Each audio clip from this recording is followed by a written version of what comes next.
Disclaimer. I do not claim ownership of this story. All rights belong to the original creators. Title: I'm drawing manga in Naruto. Page 161. This weapon is very suitable for genin, elite genin, and even some chunin who do not have powerful ninjutsu. Are you interested? Of course, I was worried about the strength of the guard team before. To be honest, I came here to learn from you, but now it seems, it's quite good. Uchiha Genkai said happily. It also has its drawbacks. If the opportunity is blocked, it could cause great harm to itself. Akabane said. Of course, it's just a weapon after all. Uchiha Genkai nodded. No weapon in the world is perfect, which is why it needs to be used and operated by people. Yamano Izumi was also very happy. It seems that once these two weapons are made, there's no need to worry about not getting paid. The Uchiha clan is a top-tier clan. What is the function of the bell? Uchiha Genkai asked. It can create sounds to disrupt hearing, and if a large amount of chakra is injected, it can even damage other people's hearing. After speaking, Akabane paused for a moment and added, theoretically, that's true, but it's still in the experimental stage. Let's try. Uchiha Genkai stood over there and signaled Akabane to make a move. Akabane infused chakra and gently shook the bell. The voice sounded. It's effective, but not very strong. Uchiha Genkai walked over, but there was no hint of disdain in his expression. The effect is not strong because the amount of chakra injected is small. If the chakra input is increased, the effect will definitely be stronger. Of course. For highly skilled ninjas, these items are not very useful because their effects are very limited. However, for genin, any weapon could potentially save their lives. Uchiha Genkai grew increasingly fond of the two weapons and quickly said, Akaba, these two must be prioritized for our guard team. Money is no object. Why aren't you recruiting from various ethnic groups when you're expanding your enrollment? Akabane was somewhat surprised. Ninjas from various clans are probably all pretty good. We definitely need to find them from various ethnic groups, but... Uchiha Genkai looked around and felt uneasy, so he instantly activated his Sharingan and cast a Genjutsu. Akabane was pulled into an illusion. At this point, the other party continued, but going forward, the guards will not only be responsible for the safety of Konoha, but also for the daily safety of the villages around Konoha, the surrounding towns, and even the entire Land of Fire. Relying solely on the elites of each race is not enough. I see. This is that department. Akabane instantly understood. Nowadays, villagers often only come to them to ask for jobs from bandits and outlaws after they have already started causing trouble. The duty of the guards is to set up camp and patrol in advance to protect local security and nip these disturbances in the bud. If it's that large scale, let alone the elites of each race, even including the Dark Guard, they probably wouldn't be able to manage it all. You can select ninjas from civilians. After all, a large portion of civilian ninjas are genin, and they are perfectly capable of performing tasks such as daily patrols, guarding, and relaying information. That's what I think too, and I've already spoken to Lord Sandai. Uchiha Genkai nodded. With these weapons, their ability to fight independently will be stronger. Akabane thought for a moment and said, if we are managing towns that are far away, it is not convenient to patrol back and forth between Konoha every day. The guards can set up small teams there, send people to be stationed there every day, and change the team members every once in a while. That makes sense. Uchiha Genkai's eyes lit up, and he asked excitedly, is there more? Also, try to build a good relationship with the Inuzuka clan. I remember that the Inuzuka clan not only has ninja dogs, but also some dogs that are not quite up to par. Your guard team can take them over. Although their combat power is insufficient, they are perfect for daily guard duty. Akabane said. Of course, police dogs are no longer standard equipment. However, these suggestions were clearly very useful to Uchiha Genkai. He nodded and noted it down, then said excitedly, as expected, a genius like you has a quick mind. I've been struggling with this for so long, but you solved it all in one go. Are you interested in joining my guard unit? I'll give you the position of vice captain. No, let's forget about it. Akabane quickly refused, saying that Root was already busy enough, and adding a guard team would probably make him burst. Uchiha Genkai felt a little regretful, but such things couldn't be forced, so he could only sigh and give up. Chapter 165 Dream Eater? A group of thieves. If we're talking about advice, Akabane has a ton of it. Systems such as neighborhood committees and village representatives can be fully applied to things from the previous life. But is it useful? The guard force is currently understaffed, and its jurisdiction doesn't even cover the surrounding villages, let alone distant villages and towns. Even if we offer these suggestions now, people might not listen. Since that's the case, why waste words? By the way, I have awakened the kaleidoscope. Uchiha Genkai said calmly, if there are any opportunities in the future, I hope we can continue to cooperate. Of course, I have always been your loyal ally. Akabane smiled hypocritically. That's right. As for the matter of the guards, I hope the Kurama clan can lend a helping hand. Uchiha Genkai laughed. The illusion dissipated, and the two shook hands with smiles. Looking at this scene, who would have thought that just a few months ago the two families almost came to blows over the plot? Alright, I'm going to buy a few comic books to take home. Upon seeing the update, Uchiha Genkai quietly walked around the store, paying particular attention to a corner where several copies of Makeout Desert were displayed. However, after glancing at the cover, he confirmed that the comics had not been updated, so he quickly looked away and selected a dozen or so from the newly updated comics. Upon receiving the 11th volume of Naruto, Uchiha Genkai quickly flipped through it and glanced at it. He wanted to see if there would be any more exciting developments to come. However, after glancing at it a few times, he only saw some plot points unrelated to the Uchiha clan. Although Uchiha Sasuke made an appearance, he wasn't interested in it. On the contrary, Gaara drew his attention a bit more. A Jinchuriki. Uchiha Genkai had hardly ever been on the battlefield before, but he had heard of the abilities of the tailed beasts of Sunigakure. Control sandstorms. That's really brutal. Thinking about it this way, one can understand why the entire ninja world is targeting the Uzumaki clan. The Uzumaki clan's physique and sealing techniques are so powerful that they don't need to care whether the tailed beasts inside their bodies have any objections. Everyone else's Jinchuriki are suffering, so why is Konoha so carefree? Thinking about it this way, the Uzumaki clan's extermination was only a matter of time since they hadn't joined Konoha. At this moment, Uchiha Genkai wholeheartedly supported Konoha. Gone. For the matters I just mentioned, please remember to consult my family head. Don't come looking for me. Akabane called out. These jonin were incredibly fast at making their escape. If you shouted for them to slow down, they would be gone. Uchiha Genkai waved his hand to indicate that he understood. Such family matters should of course be explained to the clan leader, but all the clans are aware that the identity of the future clan leader of Akabane is basically set. After we finished talking, Shan Yechu and Hongren disappeared without a trace, probably heading to the Senju clan. Once the books are unloaded here, this part will be basically finished. After pondering for a while, Akabane returned to his clan to tell them the news. In the past, he would have had to go to the clan chief. But now that my father is an elder, and when I returned home, Kurama Chiaki was still there. It seemed that the clan had not yet received the news, so I took the opportunity to tell him about my conversation with Uchiha Motokai. When it comes to politics and power, Kurama Chiaki was rather oblivious, and after hearing this, he didn't have any particular thoughts, only a bit of surprise. It wasn't until not long after that someone came to him saying there was a meeting that he began to understand.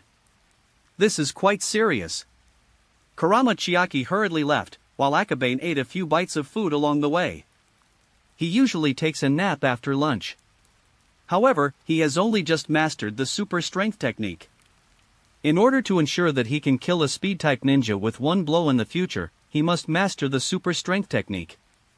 With sufficient physical attributes, chakra, and control, learning the super strength technique wouldn't be difficult, so Akabane didn't plan to wait for Tsunade to appear in the manga.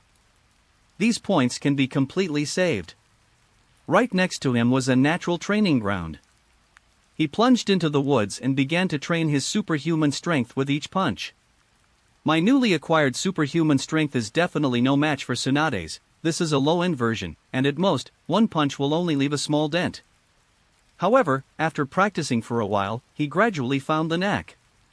As long as you have enough chakra control, once you get the basics of super strength, you can quickly improve your speed with diligent practice. After a while, Akabane felt that his super strength was as powerful as Tsunade's when she first graduated from the Ninja Academy. He was about to practice some more when he suddenly heard a breathing sound. Akabane immediately turned around and saw Tsunade and Kyoto standing behind him, peeking out from behind a tree. Needless to say, finding him was definitely due to Qingyue's perception ability. "What are you two doing?" Akabane said irritably. "Why didn't you just hide? Why did you have to stick your head out? Isn't this blatant mockery?" "Hee hee, I heard from Grandma that you're practicing super strength, so I came to see how it's going." Tsunade touched her hair. The mark between her eyebrows became more and more obvious, and the chakra accumulated in the In seal was increasing. Akabane glanced at Kyatsuki. She didn't practice the In seal, probably because she was too young and didn't have enough chakra to safely accumulate enough for it. No, this girl has a smile hidden in her eyes, she probably has something else on her mind. Akabane understood, but instead of asking, he changed the subject and waited for Tsunade to reveal the good news. "I also encountered some good news, can you guess what it is?" Page 162. Tsunade can't hide anything, including when she's gambling. When she gets good cards, her expression is very obvious, and you can tell at a glance that she has a bomb in her hand. It's the same this time. Guess, guess, guess? What the hell am I supposed to guess? Akabane pursed his lips, rolled up his sleeves, and continued training, completely ignoring her.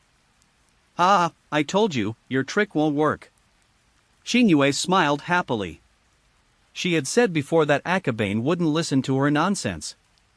"I've signed a contract with a summoning beast." Tsunade sat down irritably, then reached out her hand, where a small slug was wriggling back and forth in her palm. "Slug?" Akabane leaned closer and blurted out something without thinking. "What are you saying?"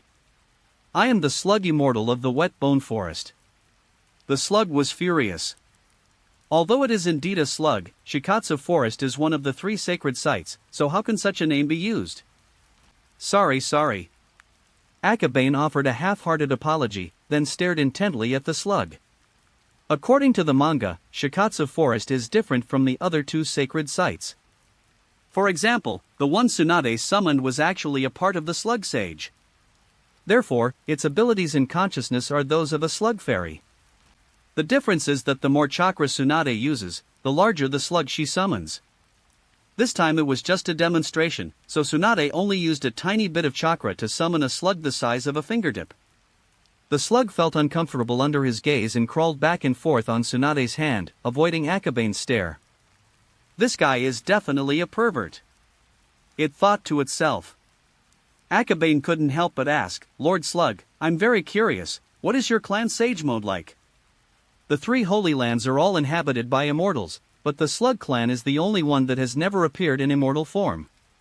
He was staring at the slug because he was wondering what the slug sage mode would be like. Covered in snot, frantically trying to heal himself? It can still split itself, becoming immune to physical damage. The more I think about it, the more curious I become. Sage mode? Young man, you know quite a lot. The slug was surprised. Not many people in the world knew about Sage Mode. But after thinking for a moment, it remembered something. Tsunade, her summoning beast is Baku? Tsunade nodded. The slug immediately showed disgust and scoffed, a bunch of shameless thieves, causing trouble and harming the world every day. No wonder the person they signed was... Humph. This is so annoying, it won't even talk to me anymore. Akabane sighed inwardly. However, Tsunade couldn't help but ask, what is Sage Mode? It's a bit difficult to explain in detail, I'll explain it to you later. The slug didn't want to say more, then glanced at Akabane and quickly disappeared. Brother is so rude. Qinyue felt a little smug. Akabane felt somewhat helpless. If the initial labeling was their own fault, then the subsequent dislike was entirely the fault of the Baku clan. He didn't know much about the Dream Eater, nor did he understand why it was disliked. Anyway, the final result was obvious: it was disliked by the immortals of the Wetbone Forest, and it was likely that it would never have the chance to receive any favors from them again. For Akabane, who was extremely afraid of death, the lack of this protective artifact was not a pleasant experience. Tsunade was a little embarrassed. After a moment of silence, she said, "I'll talk to it about this later." "It's okay, no problem." Akabane waved his hand dismissively, then advised, "I've heard Baku talk about Sage Mode. If possible, it would be best to learn it from Shikatsu Forest. Sage Mode is too powerful." After Kabuto and Jiraiya entered Sage Mode, their strength increased dramatically. "I'll go back and ask." Tsunade nodded. She didn't know much about Sage Mode, so she couldn't be sure what was going on. For now, we can only listen to what the slugs have to say. However, there is one advantage for Akabane. He no longer needs to worry about how to draw the comic next. Akabane was already quite troubled. What if Tsunade's summoned beast appeared in the painting before Tsunade's? That would be a big problem. According to the original plan, at that time, after the Konoha collapse plan, we could take a wait-and-see approach until Tsunade had a summoning beast, and if that didn't work, we could draw it and then come up with a reason. No need to wait anymore. Going back will allow us to speed up updates and earn some points before the war begins. Akabane thought in his mind. Comics are different from weapons, you can't profit from war. Once the war begins, most jonin will be out fighting, so what points will be left to earn? I'll leave first and go back to find out what's going on. Tsunade was in a hurry and couldn't even care about Akabane. "Brother, I'm going to my older sister's place. I won't be coming home tonight." Xiao Qingyue waved her hand after she finished speaking. "Go go." Akabane waved goodbye. Sealing techniques are very difficult. Even though the Uzumaki clan trains in sealing techniques from a young age, it is still very difficult to master them. Having witnessed the sealing technique scroll, he was not at all surprised by the fact that the Uzumaki clan was getting weaker with each generation. No one taught them, and they all relied on self-study and oral transmission to learn advanced sealing techniques. In the manga, with the destruction of Uzushio village, the legacy was essentially interrupted by half.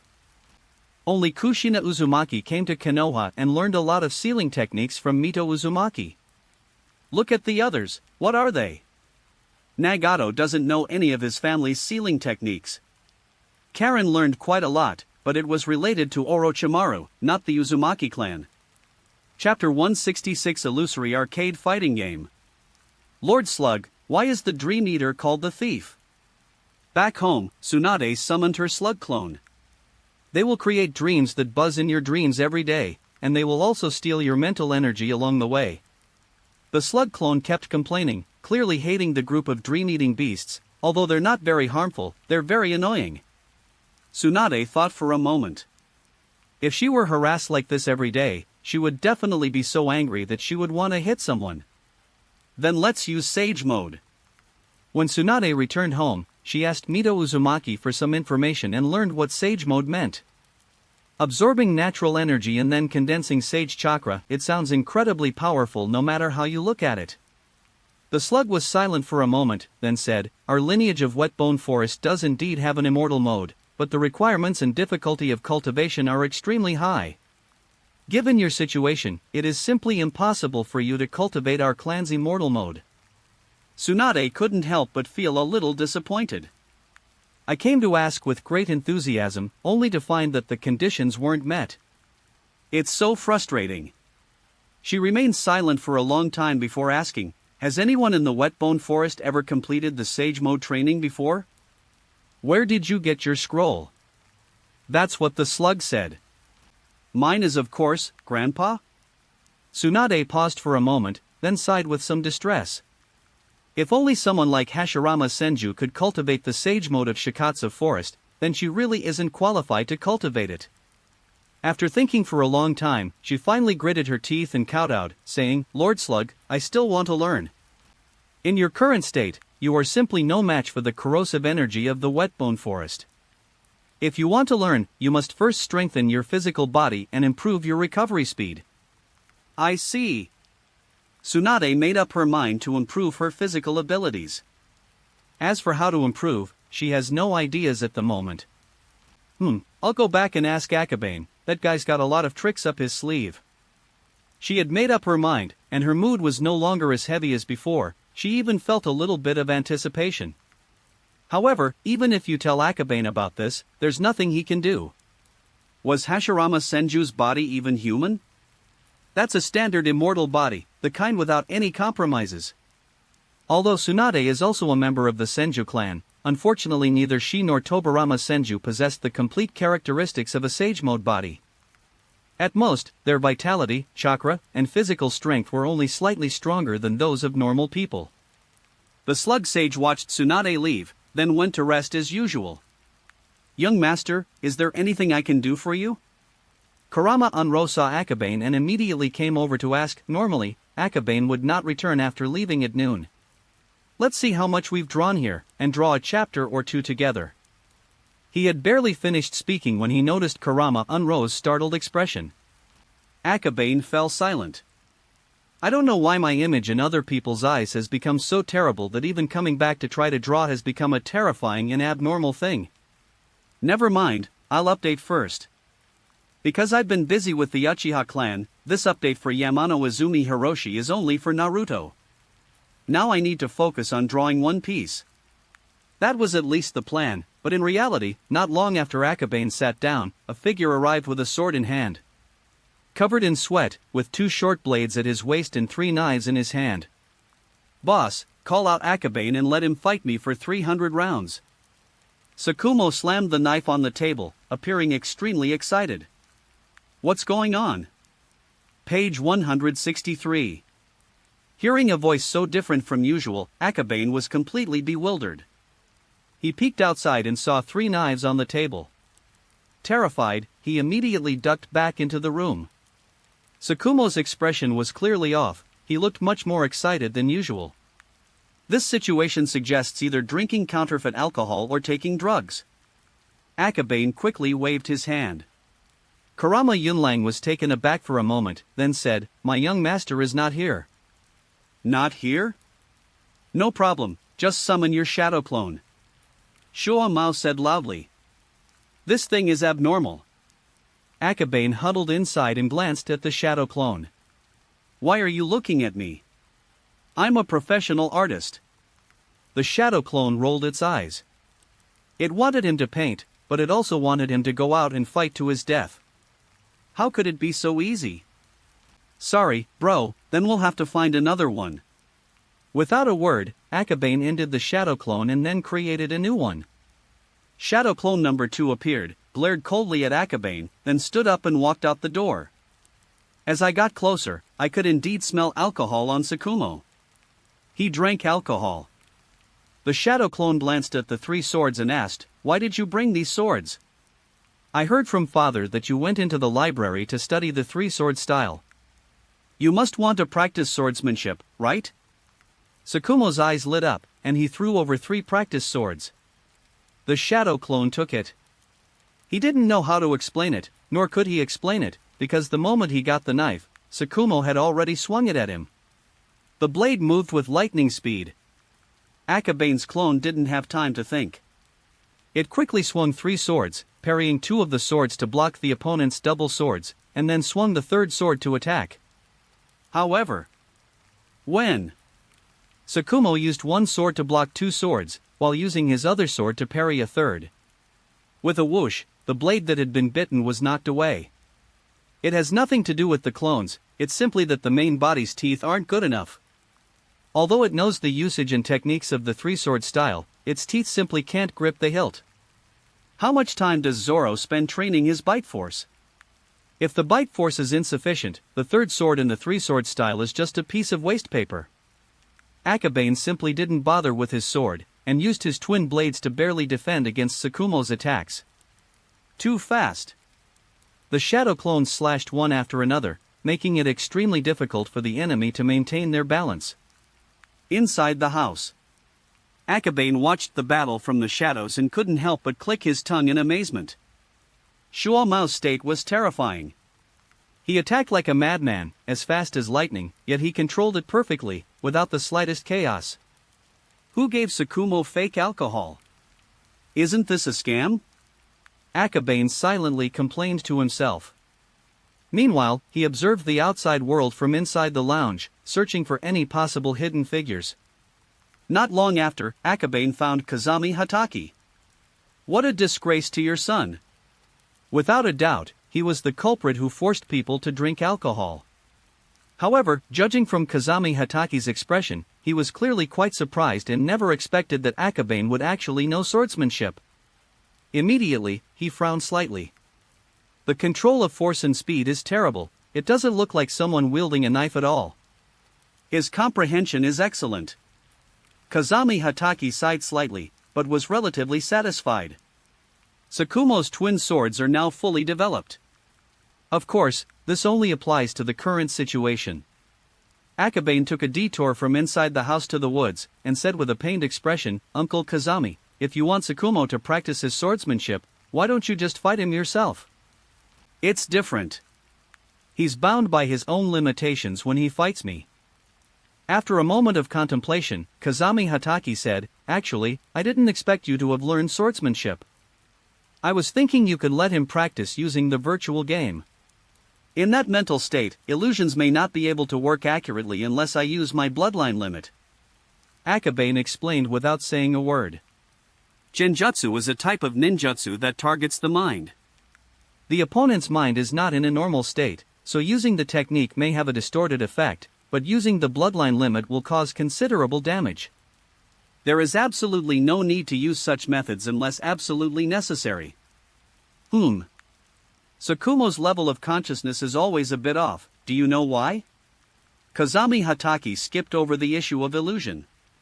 However, this attempt to change the subject was rather awkward. Akabane replied helplessly, "It's probably because I was practicing with a one-handed short sword before." "That's right, so I got him drunk. He only drank 3 glasses of wine, so he should sober up soon."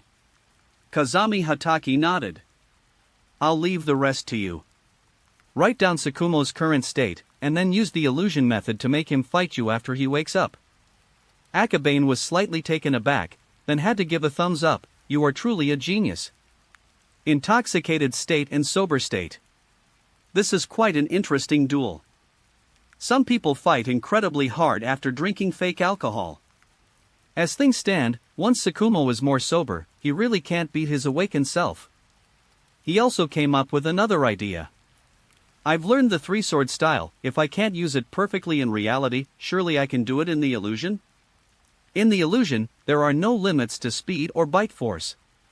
The greater the imagination, the higher the physical fitness. If you change the appearance, isn't it just Tsukumo versus Zoro? A perfect idea, without any flaws. Akabane watched from a distance for a while, then quietly used earth magic to conceal his presence. She carefully crept up to his feet, then grabbed Tsukumo's feet. Tsukumo reacted quickly, leaping up to dodge the decapitation technique in his mind. However, water prison technique. The shadow clone released chakra with both hands, trapping Tsukumo in a water prison. After being washed by the water, he instantly regained his senses and quickly gestured for Akabane to release him. After removing the water prison, Shuomao took a few quick breaths and said weakly, "They really have a lot of tricks up their sleeves, even the water prison technique. My close combat skills are poor, so I can only learn more ninjutsu to save my life." Akabane smiled, then squatted down and said, "Uncle Kazami asked me to arrange for you to fight the drunk, but I don't think that's interesting. Would you be interested in sparring with the 3-sword style?" "You don't know the 3-sword style."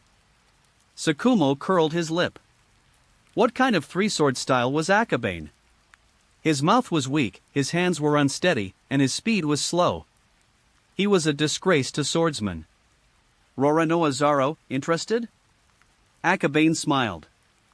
"There is no first place in literature, but there is no second place in martial arts. Which swordsman in the world doesn't yearn to fight a master?"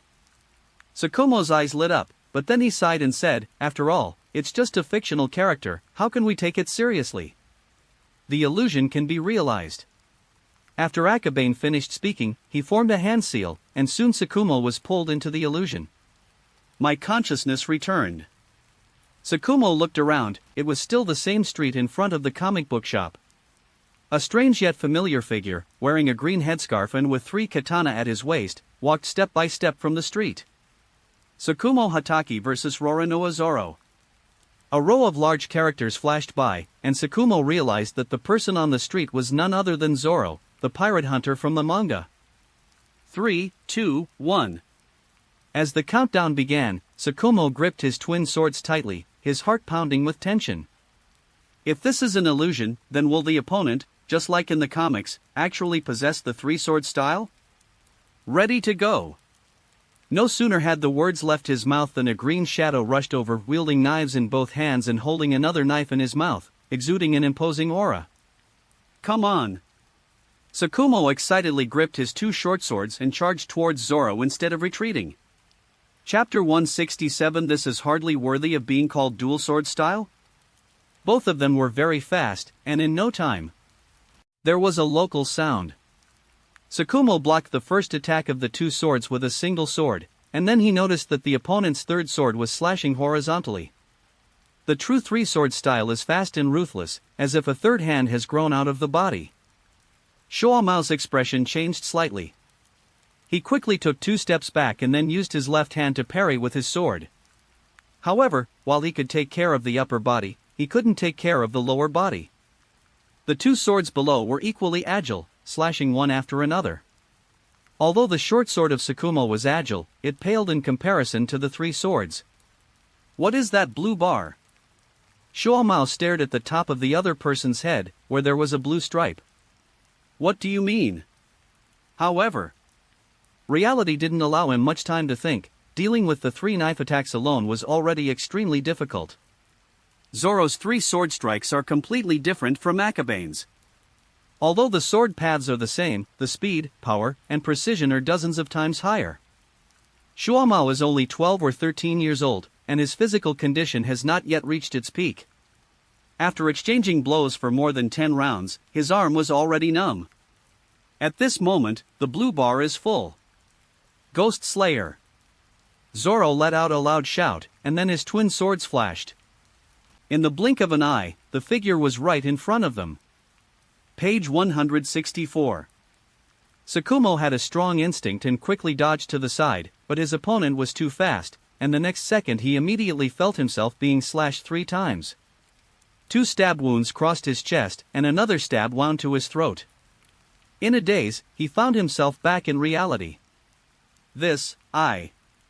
Shoamao pondered for a moment, but then didn't know what to say. He felt he could do it again, but upon closer reflection, he realized he was no match for his opponent. One reason is that the body hasn't reached its peak yet. If he were the same age as Zoro in the illusion, the outcome would still be uncertain. Your abilities haven't been fully utilized. Where's your Chidori blade? Where's your Chidori stream? Where's your dual sword coordination? Akabane sighed and said, in your current state, you're not even as good as a one-man sword. Shoamao was stunned for a moment after hearing this. Indeed, I was too flustered and failed to execute my own teamwork and moves. I was led by the nose by my opponent and didn't even unleash half of my strength. I want to try again. After organizing his thoughts, Tsukumo gradually had a new idea in mind. Come again. Street fighting has begun again. Tsukumo's skills are not bad, but he was stunned by the 3 sword strikes at the beginning. Based on the manga, the current strength of the illusion version of Zoro is much, much stronger than Akabane's when it comes to swordsmanship. Upon entering the illusion, Shoamao cast aside all distractions and focused on the present moment. 3, 2, 1. Ready to go. As soon as he arrived, a burst of electricity flashed across Tsukumo's body. The lightning release chakra stimulated his physical body, instantly doubling his speed. Combined with the body flicker technique, Tsukumo was already in front of Zoro in the blink of an eye. Twin swords, Chidori blades. Surprise attack and stabbing is the most classic fighting tactic of the Hatake clan. Zoro had no time to react and hastily drew his two swords to defend himself. Logically speaking, Zoro not only knows the three-sword style, but also has his own set of moves in the dual-sword style. Unfortunately, Akabane won't. This is a low-spec version of Zoro, who can only use the demon/move. Under the tactic of surprise attacks, Zoro is unable to use his best moves. The advantage of a short sword lies in its flexibility, and in this battle, Tsukumo brought out his advantage. But is this a dual-wielding style? Simply using two swords in a fast-paced attack with no rhythm or coordination doesn't qualify as dual-wielding at all. Tsukumo hacked away wildly, to the point that he almost completely ignored the sword in his left hand. He hacked wildly and killed the master with a single sword. Emerging from the illusion, Tsukumo felt somewhat embarrassed. He had one, but he was not a true dual wielder, he had one entirely using his most familiar method. It seems that the three-sword style enemy is a bit difficult for you. I'll show you an easier one. Akabane figured it out. Tsukumo was stunned by the three swords and forgot that he was using two swords. Of course. In fact, both dual swords and single swords have their own advantages. In one-on-one combat, single swords are more agile and nimble. No, let me go back and think about it some more. Tsukumo was a little annoyed, feeling that he was still lacking something, and that he always forgot how to use dual swords in a real fight. This won't work. Watching his departing figure, Kurama felt something was amiss. Although he hadn't seen the broadcast of the illusion, he had a feeling. Why does Tsukumo seem more powerful when he's drunk than when he's sober? It's normal to be a little rough after having a few drinks, there's nothing to be surprised about. Akabane created another shadow clone. Kurama didn't understand, but Akabane was too lazy to explain, and he didn't bother to ask, since he wasn't a ninja anyway. Having just dealt with the drunken Tsukumo, he had wasted 2 shadow clones and used several ninjutsu, so he didn't have much chakra left. Time wasted again. Originally, if I finished today, I should have been able to finish updating One Piece. Now, it'll have to be tomorrow. Akabane's original plan was simply to update his phone and sleep in every day, living a blissful life. But someone always had to find things for him to do. When he got home that evening, he thought he could have a nice meal, but when he opened the door, he saw someone who surprised him greatly, Danzo. Kurama Itsuki, Kurama Chiaki, and Uchiha were all present on the side. This situation doesn't seem quite right. Teacher, why are you here? Akabane quickened his pace and walked over, wondering what evil thoughts those 2 cunning old bastards might have. It seems to be related to him. Danzo pointed to the seats in front and said calmly, "Please sit down." Yes. Akabane sat down, and there were 5 of them at the table, including him. I've taken you as my disciple for a while now, but I'd never visited your home before. I thought I'd come and join in the fun. The words were warm, but the tone was cold, making it difficult to discern their sincerity. Akabane listened attentively, showing a surprised and touched expression, while quietly waiting for Danzo to continue. Just visiting? Just lie.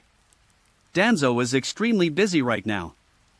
On one hand, he has to prepare for the war in the land of whirlpools, and on the other hand, he has to take care of the power reorganization within the village. He wishes he could split himself into 2. Most of them came here because of the power distribution issue within the Uchiha clan. Where were we? Danzo glanced at it, then tapped the table, signaling the person who had spoken earlier to continue. Uchiha glanced at Akabane and then said, after discussions and deliberations among all parties, we hope that Jonin Chiaki can join the guard team and serve as the vice-captain. What? Kurama Chiaki stared wide-eyed, utterly incredulous. It's me again? Kurama clearly already knew the news, so he wasn't surprised at all. He nodded slightly and said, "That's right, this is the result of discussions among our various tribes. I'm afraid I'm not capable enough for this position. Otherwise, let someone from the Yamanaka family take it.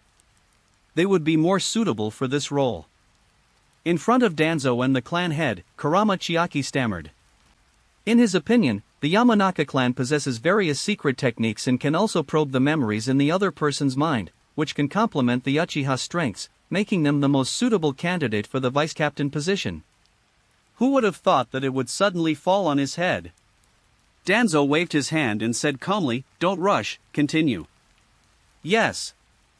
Uchiha-In then continued, "I also hope to draw personnel from the Kurama clan to join the guard team.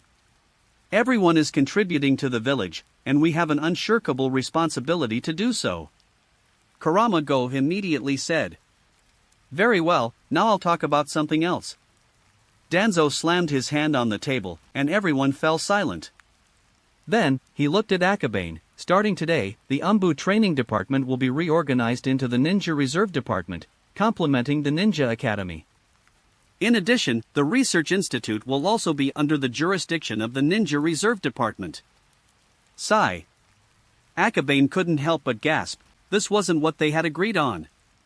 The previous troubles, though numerous, involved only a few small teams. Now it's been upgraded to a university. Ignoring the expressions of others, Danzo continued, "The fundamental purpose of the Ninja Reserve Division is to train prospective ninjas and provide more experienced ninjas for the Hokage, the Umbu, and the Guard." Do you understand what I mean? Yes, please continue. Uchiha-En looked shocked, then couldn't help but swallow. Ninja Preparatory Department. It may not seem important, but if he can secure the ministerial position, he will be connected to the core of Konoha for the next 10 or 20 years. The Hokage will temporarily serve as the head of the preparatory department, Kazami Hatake will serve as the deputy head, and Orochimaru will serve as the director of the research institute. Danzo went through them one by one, and finally glanced at Akabane, saying, "Kurama Akabane will serve as the training instructor." What? Akabane was shocked. The most troublesome task is assigned to me? His mind went blank for a few seconds before he realized what was happening and quickly complained, "With so many students, I'd be exhausted if I trained them all by myself." No way. Danzo looked over coldly but didn't say anything. Uchiha couldn't help but admire him secretly. Aside from the Hokage, perhaps only Akabane dared to challenge Danzo. After a second or two, Danzo said calmly, "You can handle the specifics yourself." This won't work either, Before Akabane could finish speaking, Danzo had already left, completely disregarding his opinion. Anyway, the matter is settled. Uchiha bowed and said, "Clan Chief Kurama, I will also take my leave now." Okay, I will finalize the specific personnel to be sent to the guard unit after discussions within the clan. They will be sent to the guard unit to report for duty no later than the day after tomorrow. Anma Woha nodded. Uchiha also left afterward. Kurama Chiaki was somewhat stunned, clearly not yet recovered from the shock. The clan leader coughed lightly and then said, "Akaba, you absolutely cannot turn down the position in the reserve department. Consider it a sacrifice for the clan. Without a doubt, the preparatory department will become one of the most important departments in the village in the future. If you can get such an important position as a training instructor in the early stages, and then work your way up in seniority, you can at least become the head of the reserve department after the Hokage retires. That's real power. Anyway, it's not up to me, sigh." Akabane was extremely distressed. It seemed that his leisurely days were over, and he had to think about how to reduce the burden on students and let the spring breeze of quality education spread throughout Konoha. Of course. The burden reduction is not on students, but on teachers. Kurama-Go was silent for a moment, then advised Kurama Chiaki, "As for Chiaki, you don't need to worry too much. Our family is small, so we don't need to care too much about internal strife. Just do your job honestly and don't have to be the first in everything." Chapter 168. Yes, Patriarch. Kurama Chiaki sighed heavily. Both father and son had only one thought in their minds: immense pressure. Chapter 168. Is it okay to surrender and lose half? Where there are people, there are rivers and lakes. In the past, the guards were a small unit, and since they were all family members, everyone supported the clan chief. It is different now. With the addition of a large number of guards, a motley crew of people, power struggles were inevitable.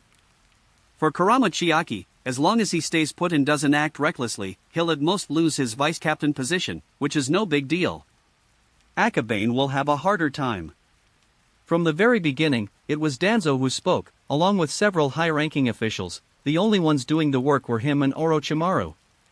Orochimaru is said to be the director of the research institute, but in reality, he is the only one in Konoha who is currently so fanatical and focused on research.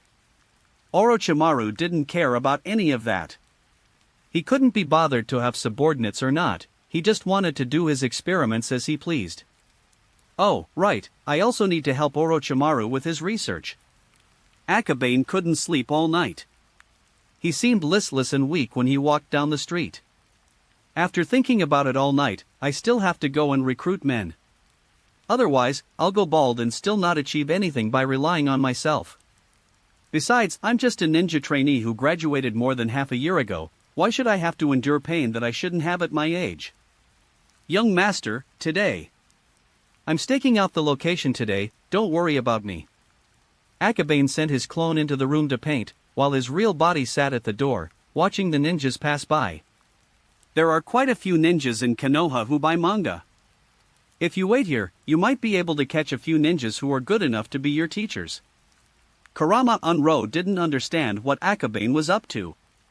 He hadn't really cared about the small space, but so many comics had arrived yesterday that the bookshelves were now overflowing. Originally, he planned to display some items. Akabane turned around and saw his conflicted expression. After thinking about it carefully, he understood, put a table here. Well. Anma Yunlang eagerly carried out a table. Akabane sighed softly. If only he were a ninja, he would be an extremely useful subordinate, being so diligent.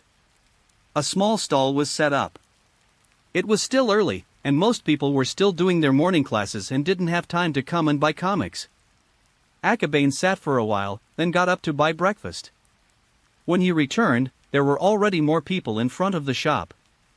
Many people are strangers to him, but that doesn't stop him from secretly observing and looking for potential targets. Not long after, he noticed someone. Noara Shigeki is a chunin whose strength is not particularly outstanding. However, Akabane had seen his information scroll. The other party had strong theoretical knowledge and excellent chakra control and ninja tool manipulation skills. It was these skills that allowed him to survive the war and be promoted to chunin. Although their overall strength wasn't particularly high, that wasn't what Akabane needed. Therefore, Uncle Noara, are you here to buy comics for the kids again? Akabane went up to greet him warmly, with a smile and great enthusiasm. Yes, hee, my child and I both love comics, so we'll definitely come to support them as soon as they're updated. Noara Shigeki smilingly. This person is not cunning, nor is he good at hiding his expression, he has something on his mind. Akabane remained calm and chatted with him for a few minutes before pulling Noara Shigeki aside to chat about everyday things.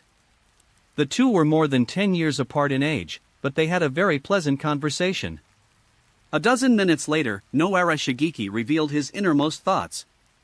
My job has been taken over by the security team, and I don't know what the next steps will be. Sigh. The power restructuring of the guard force affects not only the higher-ups, but also the workers at the grassroots level. Noara Narimesa is one of them. Akabane's eyes lit up, but he remained calm on the surface and asked like a junior, what are your own thoughts? Noara Shigeki was slightly taken aback. What could he possibly think? A chunin like him is sent wherever the village tells him to go, he has no say in his own life. Yes, your own opinion, what are your thoughts on the job? Akabane nodded, but a thought suddenly occurred to him, with this change of power, there must be many ninjas like Noara who are worried about the future. Konoha now operates on a job allocation system. If you just post a job ad, applicants will flock to you. What's there to worry about? In an instant, Akabane had a sudden realization. Personally, I definitely wouldn't want to leave the village. Noara Naruhiro smiled wryly. I have a position here that suits you. Recently, not only the guard team, but also the Umbu training department has been reorganized into the Ninja Reserve Department. I would like to invite you to join the Ninja Reserve Department as an instructor of theoretical knowledge and practical ninja tools. At this moment, Akabane extended an invitation. Ninja Preparatory Club teacher. Me? can I really do this? Noara was shocked. Believe in yourself, you can do it. Akabane reached out and gave a thumbs up. Let me catch my breath, I'm a little dizzy. Noara always felt incompetent and never dared to dream of a position like a teacher, let alone a department that had been reorganized from the Umbu training department. Go back and think it over carefully. Of course, if you really don't want to, then I can't force you. Akabane didn't force him. Once we have a solution, there will be plenty of people willing to come back. If they don't, so be it. No, if possible, that would be best, but I'm afraid I wouldn't be up to the task. Noara said worriedly, I'm just a chunin, while those students are all elite Umbu members. You misunderstand. The reserve department is responsible for accepting recent graduates of the Ninja Academy. Our duty is to train the graduates and prepare them for war. Akabane was stunned. No wonder the other party was under so much pressure. It turned out to be a misunderstanding. I need to make that clear in the job postings later. Oh? Of course I'd be willing. Noara was overjoyed, only a fool would refuse such a condition. That's good. With this job application experience, I now have a better idea of how to write copy next time. Once you've resolved your worries, you'll feel much lighter. At that moment, Akabane and Noara both breathed a sigh of relief. When one is relaxed, reading comics becomes enjoyable, so Noara Naruto simply stood by the door, opened a comic book, and started reading. When Noara saw Gaara, his mood suddenly turned heavy. After a long silence, he asked, What kind of country is the Land of Wind? It is very barren and desolate, with large areas of land covered by sandstorms, making it impossible to grow anything. Akabane said calmly. A country like this is terrifying. Noara Shigeki sighed softly and closed the manga. One of his teammates had died from poison inflicted by the sand ninja. In his eyes, Gaara is the epitome of Sunigakure. Violent and extremely aggressive. I'm not watching anymore, I need to go back and tell my wife the good news. Noara Shigeki smiled.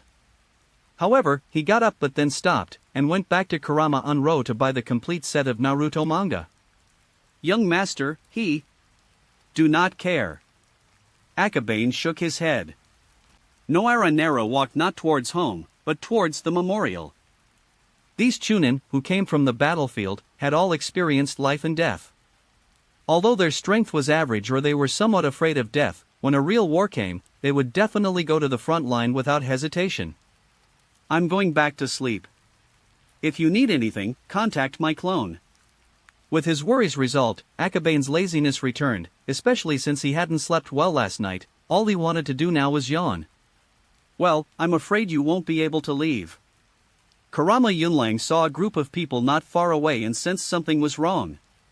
Akabane glanced at it, then quickly formed hand seals and fled. Don't run, catch him. Tsunade shouted. Give it to me. Tsukumo summoned Wolf Fong and then followed the scent, chasing after Akabane in the direction he had fled.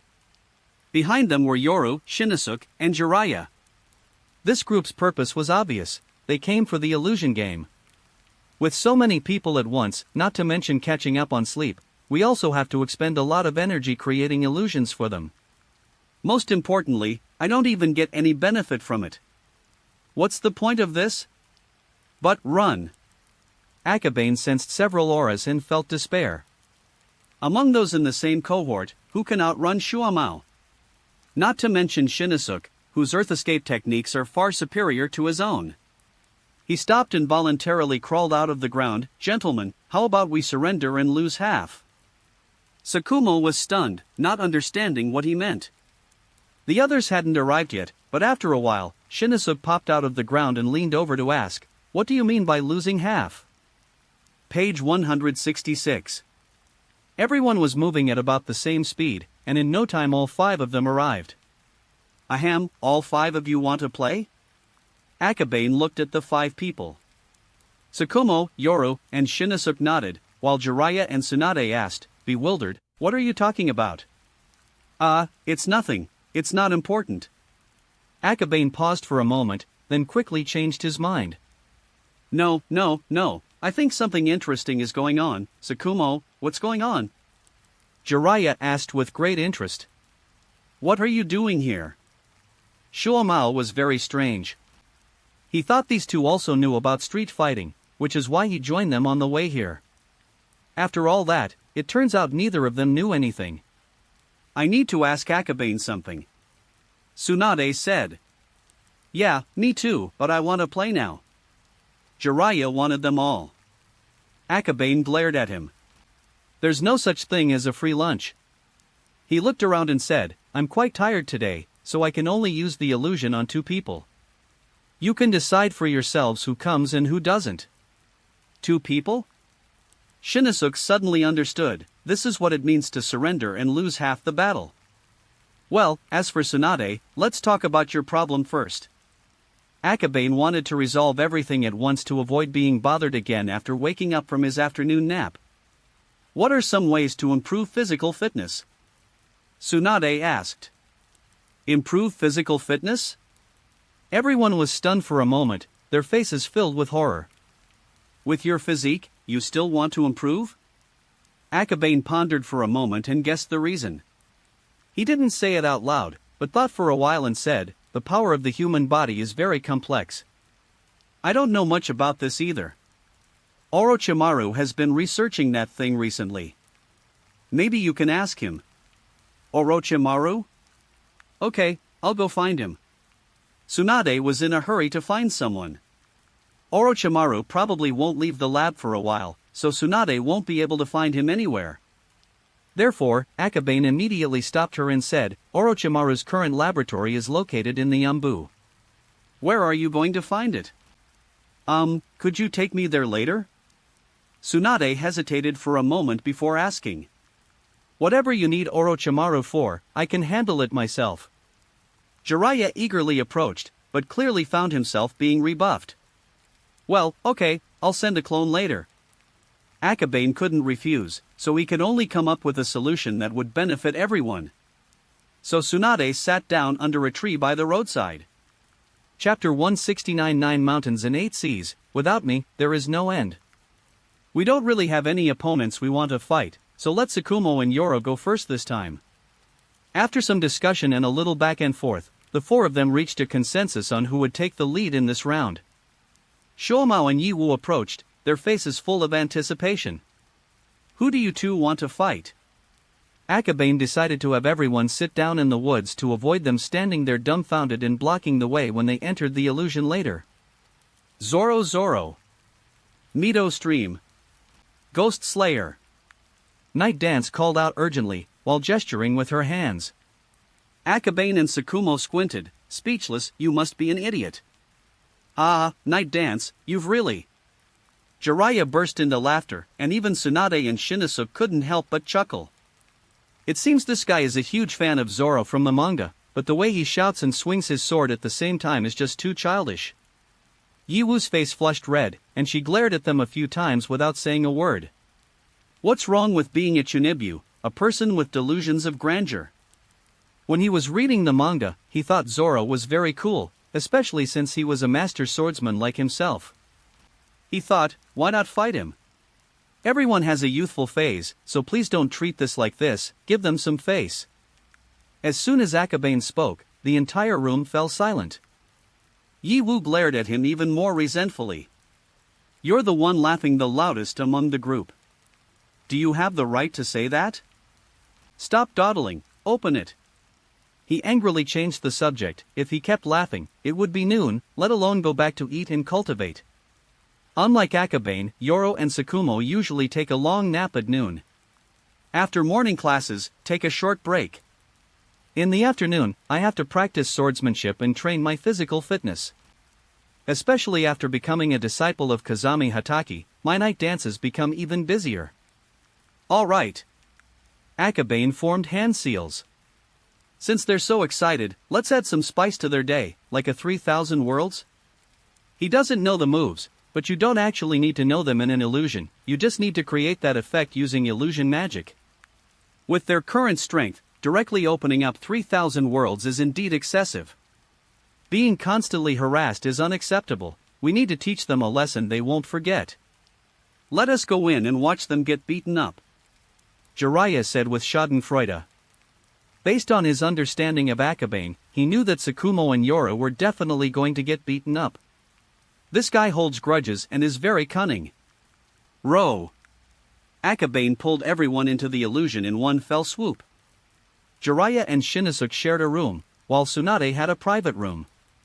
The screens in front of them were divided into two sections, one showing Tsukumo and Zoro's battle, and the other showing Yabu and Zoro. Health bar, rage bar. Having grown accustomed to the various settings within the illusion, the two spectators didn't find it abrupt, and instantly understood the meaning of the text beside them. The characters in the comic appear as illusions, which is a new and exciting aspect of the game. Shinosuke's eyes lit up, and he began to imagine who he should fight if he had the chance in the future. After thinking for a moment, he made a decision. He is interested in many characters in the manga, but if he really wants to beat up the one he most wants to beat up, it would definitely be the third Hokage. His father was the third generation, but he was also the goal he most wanted to surpass. While I was pondering this, the battle on the screen had already begun. Tsukumo had experience fighting against the three-sword style, so he appeared calm and composed today. Night dance is different. Upon entering, he was immediately stunned by the three-sword style attack. He barely managed to escape using the substitution jutsu, and then immediately unleashed his ultimate attack. Dance of the Three Suns and Moons. The assassination sword technique of using clones to confuse and the real body to find weaknesses, combined with the ability to penetrate, can often achieve a fatal blow. However, he didn't notice that Zoro's blue bar was also full. Zoro was stunned for a moment after his three-sword slash missed his clone. The next second, he only saw a figure emerge from the shadows. One sword strike, and blood splattered everywhere. Zoro dodged the fatal blow, the green bar above his head rapidly reduced by half, but at the same time he swung his sword. Tornado! The sword wind howled, sending the revealed Moonlight Night Dance flying into the air. The chaotic sword energy continued to rage, and in a short while, Moonlight Night Dance's health was reduced to a sliver. Despite Yawu's desperate attempts to evade, utilizing techniques like substitution jutsu and body flicker jutsu to their fullest extent, she could not escape her fate of being killed. Half a minute later, Yawu was knocked out. Tsunade was initially uninterested, but after seeing this, she couldn't help but complain, "Did you set Night Dance's health too low?" "Don't get me wrong, it really is that low, I didn't move it at all." Akabane conjured a human form from the illusion and then lit up the surrounding area. He pulled Tsunade aside not to teach her a foreign language or to discuss the script, but because he had something important to tell her. Previously, it was inconvenient due to the large number of people and obstructions, but now it's convenient. "You want to improve yourself because there's something wrong with the sage mode in Shikatsu Forest?" Yes, the slug sage said that the natural energy of Shikatsu Forest is full of corrosive chakra, and one must have a strong physique to resist it, otherwise the body will be corroded when absorbing the natural energy. Tsunade nodded and said, "So that's it." Akabane seemed to be deep in thought. If that's the case, it's no wonder that no one has mastered the sage mode of Shikatsu Forest since Hashirama. You're full of clever ideas, you come up with one move after another from comics, can you think of a solution? Tsunade really wants to master sage mode. Akabane was also deep in thought. Can we combat corrosion by considering the creation of regenerative energy? However, creation and regeneration are forbidden arts, while their power is immense, they also shorten one's own lifespan. Tsunade doesn't have the same strong vitality as Hashirama Senju, so training sage mode might cost her half her life. But during her research into techniques, Tsunade will inevitably come to understand this principle. Let her choose what to do then. Page 167. After hesitating for a long time, Akabane said, "The human body is very complex. I can only talk a lot when I draw comics. I don't really know the principles behind it. If you really want to develop in this direction, you can try to master the ability to treat diseases first." Treat? Tsunade was slightly startled. Yes, it is said that during the time of the Sage of Six Paths, ninjas possessed the ability to heal others. This healing ability has now been lost.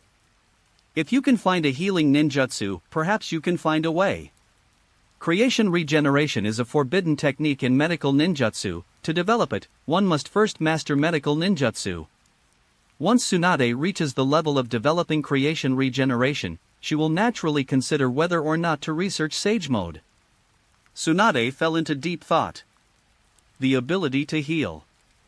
After thinking for a long time, she asked, "My grandfather's body can recover quickly from any injury, so that must also be a healing ability?" I have never met the first-generation Lord, but based on my personal guess, perhaps it is. The first Hokage's abilities, in the final analysis, were still based on the sage body, but Tsunade still needed to be given some hope. Akabane chose to lie. Healing, indeed. If one can continuously heal oneself, even the corrosive effects can be resisted. However, I remember that Lord Slug's ability is also healing. It seems that healing in the ordinary sense is ineffective. After pondering for a long time, Tsunade gradually found her direction. These are the suggestions I can offer. Also, if you want to develop healing ninjutsu, you might be able to register it with Orochimaru or the third Hokage. The Research Institute will provide some support. Akabane continued. Really? Tsunade's eyes lit up. Although the Senju clan is not short of money, they will try their best to obtain every little bit of information they can from their research. This is a free benefit, don't miss it. If you have the money, you can even go to the casino and have a few rounds of gambling.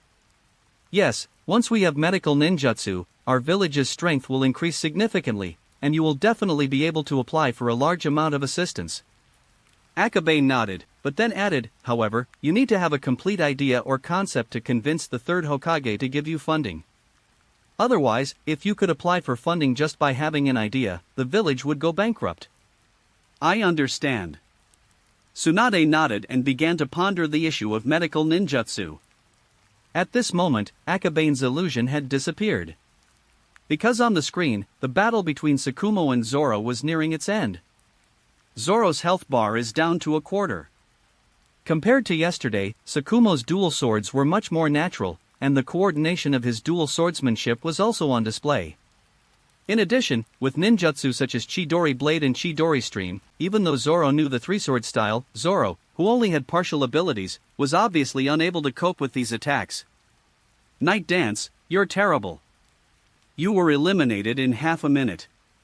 Look at Shuomao. Jiraiya pointed at the screen and loudly mocked the corpse. Night dancing is very uncomfortable.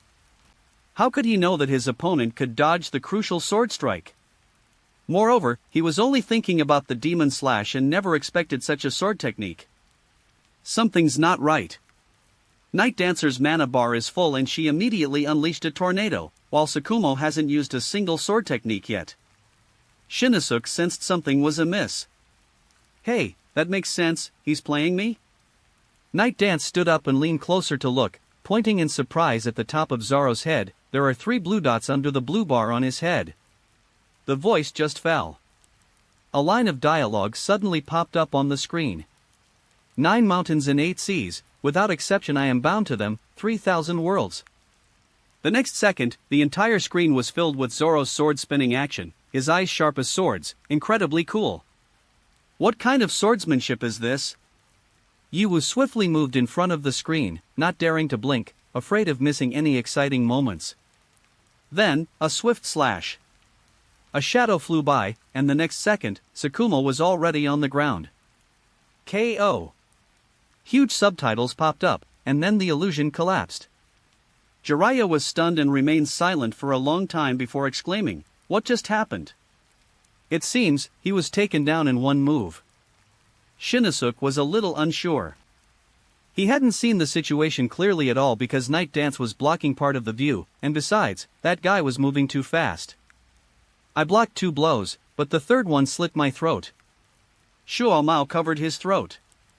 Under the full force of his 5 senses, he felt a profound fear of death. That strike was incredibly powerful. Yiwu took a deep breath. I've made up my mind. I'm going to research and develop this sword technique. Tsunade glanced at him, then mercilessly retorted, "Are you still confused?"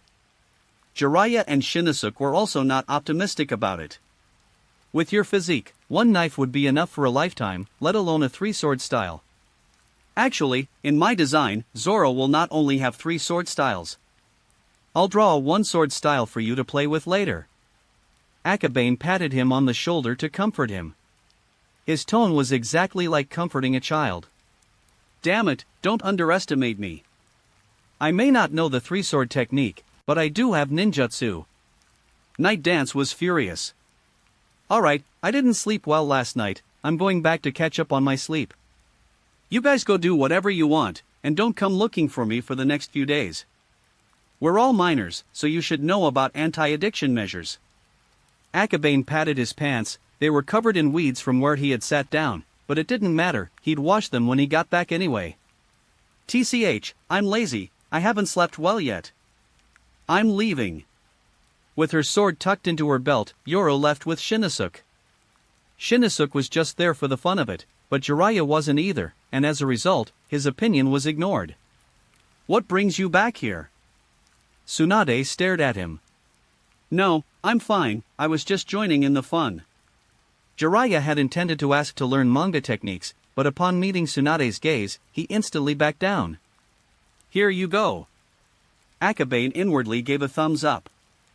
After Jiraiya left, he created a shadow clone to guide Tsunade, and then went back to sleep peacefully. Chapter 170 Promotion to Special Jonin. The report on this Chunin exam has been sent over from Sunagakure. You can all take a look. Meeting room. The group gathered and held another meeting. The difference this time is that in addition to the third Hokage, Danzo, and the 2 elders, Uchiha Genkai was also present at the meeting. The report will be passed down through 3 generations. The 4 of them each took 2 copies, read them once, and then exchanged their 2 copies with the others. After looking at it, they each had a better understanding of the situation. We discussed this before, and I think we can follow the suggestion of the Jonin who led the team, Kazami Hataki, and promote Akabane Kurama, Orochimaru, and Tsukumo Hataki to Chunin. They all performed very well in this exam. Mito Menyen said. Based on the reports from Sunagakure, all 3 of them performed very well, and there is absolutely no problem promoting them to Chunin. However, Shinosuke's performance was also quite good. He fulfilled the responsibilities of a captain in battle and maximized the strength of his teammates. I suggest adding Sarutobi Shinosuke to the promotion list as well. Koharu Yudatane's opinion was largely the same as Hamura Mitokado's, except that she added the name of Shinosuke Sarutobi. The third Hokage remained non-committal, glancing at Danzo and Uchiha Genkai. Danzo pondered for a moment and said, I have no objection. In addition, I request that Mitarashi Shirsho be transferred to the Umbu. He has a more comprehensive ability and a quick mind, making him more suitable for Umbu operations. There were no objections from the 3 generations. Danzo was quite busy afterward and had no time to teach students. In addition, 2 members of the team were promoted to Chunin, so the team was practically defunct. Mitarashi Shirsho is quite strong, but he is weaker than Akabane and the others. Therefore, going to the shadows is indeed the best arrangement. Yuhi Shinku has a high talent in perception and illusion, and I hope he can join the guard. Uchiha Genkai said. I have no problem with this. You can ask Yuhi Shinku for her opinion. However, what I want to focus on here is whether to promote Kurama Akabane to Special Jonin. The 3rd generation said calmly. Special Jonin? Mitokado Hamura and Yutatane Koharu exchanged a glance, hesitated for a moment, and then said, Isn't this a little too fast? Even though he was only a Special Jonin, he was still considered to be of a high ninja rank in the village. Yuan Hai, what's your opinion? The 3rd Hokage didn't consult Danzo. After all, Danzo was Akabane sensei, and it was best to avoid any appearance of impropriety in this regard. On the other hand, he wanted to hear Uchiha Genkai's opinion. I'm not familiar with Kurama Akabane, but judging from his usual style, this guy needs to be pushed a bit. Uchiha Genkai said. The 3rd elder ignored the first part of his nonsense, but when he heard the second part, he smiled slightly and said, What are your thoughts, elders? If we only consider his performance in the Chunin exams, he is indeed not qualified to be promoted to Special Jonin. However, there was a proposal from the Ninja Reserve Department that Akabane should be a training instructor. Being a Chunin is not enough. Given his expertise in Genjutsu, I think he can be promoted as an exception. The two advisors worked in perfect harmony, switching their tunes in an instant. As for Danzo, he was not surprised at all. There was more than just this one report sent back from Sunagakure. There were also records of Akabane and Orochimaru hunting down people from other villages. Unfortunately, he kept all of these reports. 3 generations knew about it, but he was ruthless towards outsiders. Then it's settled. Let's finalize the information and data as soon as possible, and send out the message this afternoon. Yes. As the first Chunin exams since the war, everyone took it very seriously. The message was posted in the afternoon. Akabane had just finished catching up on sleep and was working on the job fair copywriting for a few days later when Kurama Chiaki rushed home and shouted from below, "Akabane, come down quickly, we're going to the Hokage building." What's the situation? Page 168. Akabane is now a frightened bird. Whenever the Hokage building was mentioned, he felt that the third Hokage was going to give him something to do. The results of the Chunin exams are in. The third Hokage has ordered you to attend the promotion ceremony. Kurama Chiaki shouted loudly. Is it that simple? Akabane was suspicious, but when he went out, he saw his father's face full of joy. Something's clearly wrong. You've been promoted to Special Jonin. Special Jonin. Kurama Chiaki was overjoyed. He himself was only a Special Jonin, while his child, who was only 13 years old, had already been promoted to Special Jonin. Nani? Akabane was shocked. Promoting him directly from a genin to a Special Jonin is just too much. He paused for a moment, then asked, "Besides me, who else is a Special Jonin?" "You're the only one. Orochimaru and Tsukumo are just Chunin." Kurama Chiaki is very proud. A father has every right to be proud of his son's excellence. Most importantly, from now on, the entire Hidden Leaf village will know that Akabane is not only a manga artist, but also an undisputed genius. From now on, I can proudly say when I go out, my son is Akabane. No, this is not a good thing. Akabane's expression was dull. The only 12-year-old Special Jonin. Put him on a fire and roast him until he's dead. Can't you be a little more discreet? He couldn't help but ponder. Which link in the chain went wrong? Let's go, let's go. If we stay any longer, the third-generation lord will have to wait a long time. Without saying a word, Kurama Chiaki grabbed Akabane and left. There was no other way but to keep up. As he passed the comic book shop, he saw that Yamano Izumi's transport team had arrived. It seems the clone hasn't prepared any promotional posters or anything like that yet. Akabane looked up. The clumsy banner was clearly the work of Kurama Unro, but compared to before, at least it used some fancy slogans, so it was acceptable. There's no time to deal with these things right now, so we can only let them do what they want. All the way to the Hokage building. Kurama Chiaki stopped. Not far away, in front of the first-floor entrance, there was a piece of paper posted, and a group of people were gathered around it. Everyone's just here to watch the spectacle, none of the people in question have shown up. Akabane looked around and then saw Orochimaru being brought over by an ANBU ninja. He also looked displeased. Orochimaru looked up, somewhat surprised, and said, "I didn't expect you to arrive before me. Do you know what brings you here, master?" Promotion to Chunin. The promotion to Chunin in Konoha is actually quite simple.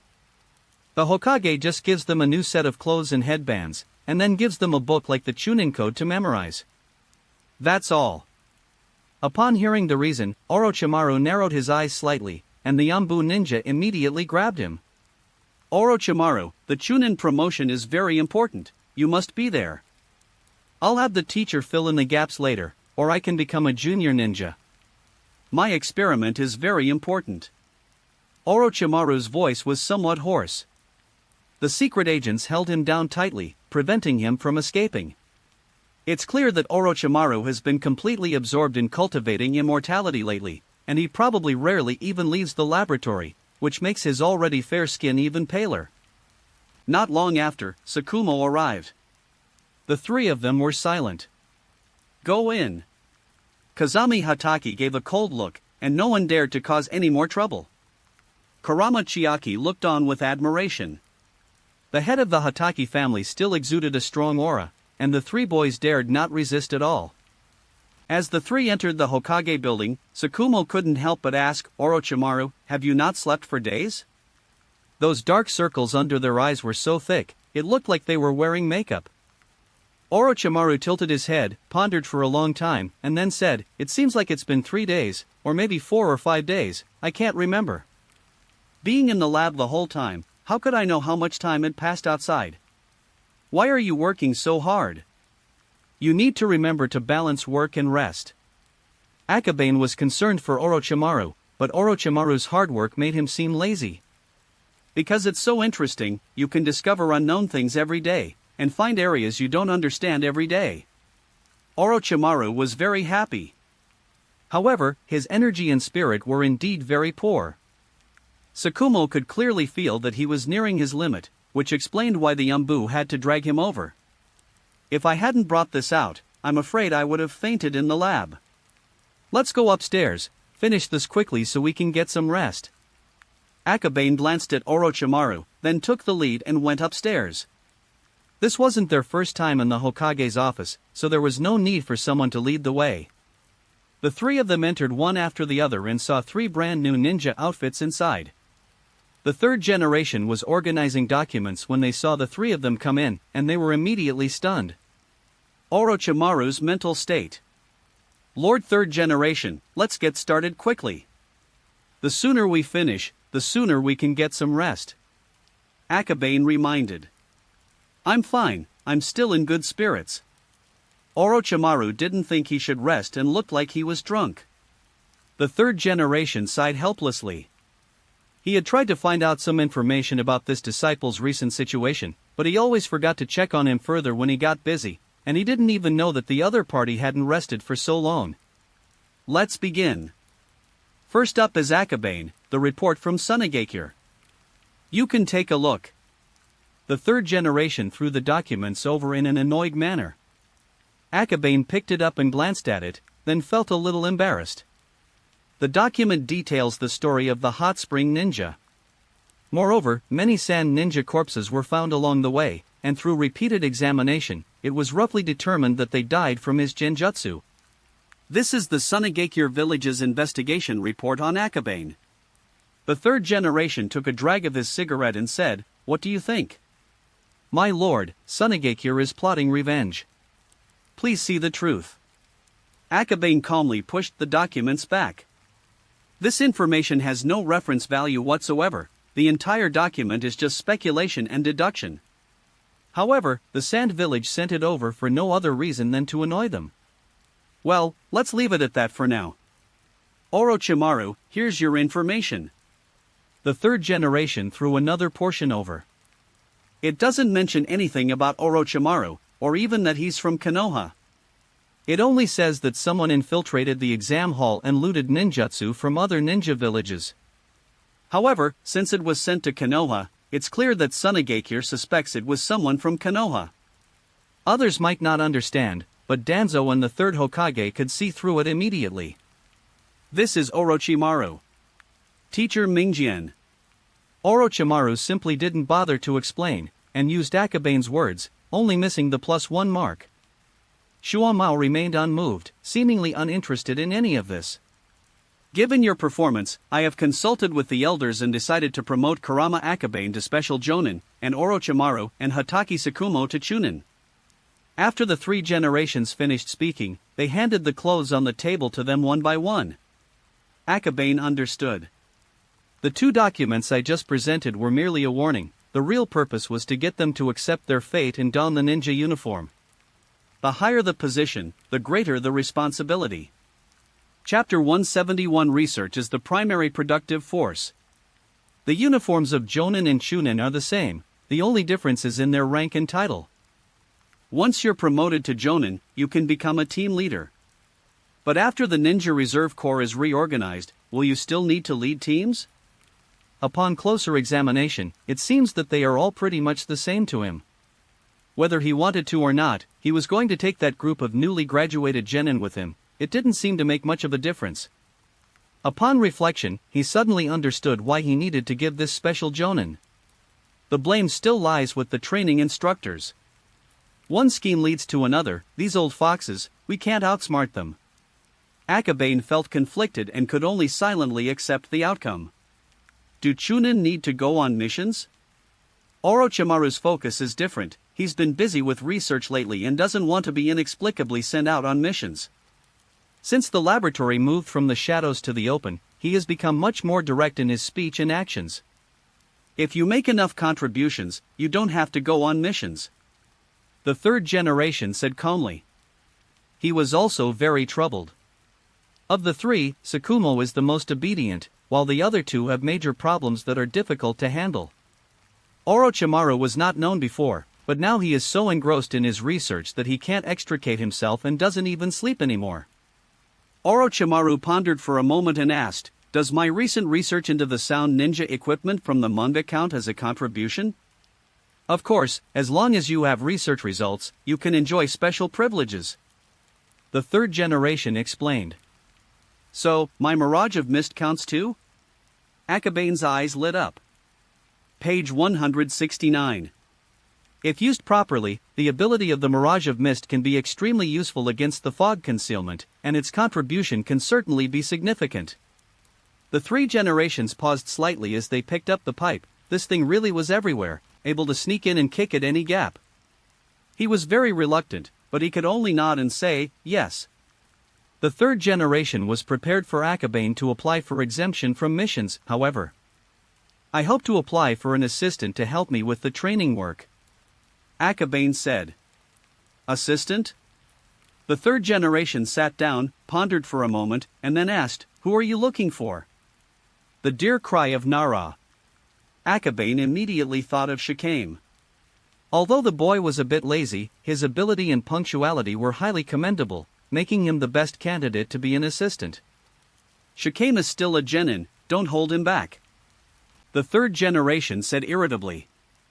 Alright, what about Kurama.Even then? Akabane settled for second best. While Kurama.Even's problem-solving skills are slightly weaker, her overall abilities are stronger, and she has a good talent for illusion magic. With some training, she could replace some of the illusion training in the future. The sunset is so red. Three generations are caught in a dilemma. Because the Uchiha clan also wanted to obtain Kurama.Even, and he believed that Kurama.Even's genjutsu and sensory reconnaissance abilities were very suitable for the police force, and that she could be used as a spy for the Hokage's lineage within the police force in the future. Therefore, deep down, he was unwilling to give Shinku to Akabane as his assistant. That would be a waste of talent. Or not. Akabane felt a little upset, but after thinking about it carefully, he felt relieved. The fact that Shinku Yuhi is in a team with Shinosuke and Yora shows that the higher-ups have a high opinion of his talent and ability. Having a genius work as your assistant is really going too far. This is a place where you can't find anything you want. If the first requirement cannot be met, the next requirement will be easier to meet. Akabane pretended to be troubled and said, but the reserve department needs manpower in the early stages, and it is really difficult for me to do it alone. How about this? Shikame, Ichijo, and Yamanaka are all genin, so they can join the reserve department for training. At the same time, let Shikame be the class leader this year to help me. Monitor? The third generation paused for a few seconds, then after careful consideration, roughly understood what Akabane meant. This is a roundabout way to achieve our goal.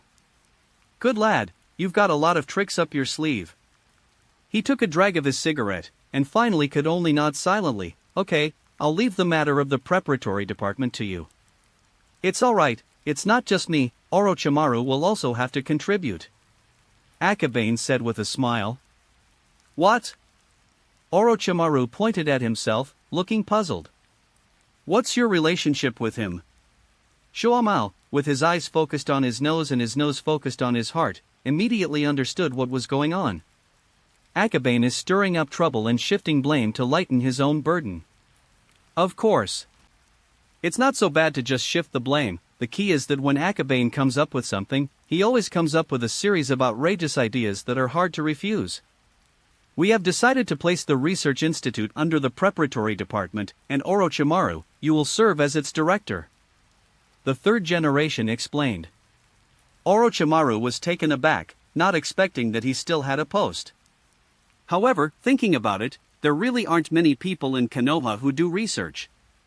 He's the only one who's really obsessed with it, so he's the only one in the Research Institute. Oh right, I recently added Tsunade. Ninjutsu research is the primary productive force, and some genin possess research talent. If there are such genin, I hope to transfer them to the Research Institute so that they can receive adequate training. Really? Tsukumo wasn't surprised at all, but at the same time he sensed something was wrong. Judging from Akabane's actions, he, as a teammate, might not escape his clutches. Okay. The third generation thought about it carefully but couldn't find any problems.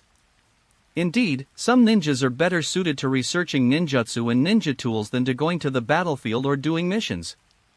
Akabane's considerations are quite correct. Orochimaru was in a bad mood, he had even more work to do now. By the way, the Hatake family's dojo is very interesting. I think the preparatory team could set up a dojo specifically for teaching. Akabane continued to demonstrate his strength. However, this time, the third Hokage interrupted him with a cough before he could finish speaking. Akaba, things should be done step by step. The genin have too much to learn and their energy is limited. Don't add to their burden. Sir, you can't say that. The more you sweat in peacetime, the less you bleed in wartime. Learning more is always beneficial. Let's leave the dojo situation as it is for now. You should focus on getting the other basics in order. The third generation is a real headache. With all these courses, how can there be so many ninjas who can develop in all aspects? Akabane was very disappointed. The inability to implement advanced quality education is a huge loss for Konoha. At the same time, Tsukumo breathed a sigh of relief. If this temple is built, he'll be gone. He hasn't even mastered dual wielding yet, how could he have time to help Akabane with his teaching duties? As for Shiramao, let's leave it at that for now. We'll observe the situation later and then determine your whereabouts. After the three generations finished speaking, they handed out the booklets they were holding. The Chunin Code outlines the duties and regulations of Chunin. After sending these messages, he waved his hand, indicating that they could get lost. As Orochimaru walked out of the office, he said with a resentful look, "You're busy all by yourself, but you still have to dump people on me. Is that fun?" Well, it's about training the next generation for Konoha. Everyone should contribute. Besides, if you train a few assistants, it will make things easier for you too. No need, I have clones and snakes. Orochimaru replied irritably. We finally have a research institute, but it might end up being crammed with a bunch of unnecessary stuff. Cloning would put a considerable burden on the original body, so cultivating an assistant is a good option. Shiramao agreed with this. Akabane continued, the research institute can't be a lone force. We'll have to take this step sooner or later. Instead of waiting for others to bring in people, we should train them ourselves. Once the first generation of talent is trained, the later students can be directly handed over to them to mentor. That makes sense. Orochimaru pondered for a moment, and it seemed that this was indeed the case. The research institute is so big, it's impossible for it to be used only by him or Tsunade. Sooner or later, the village will have to force some people in.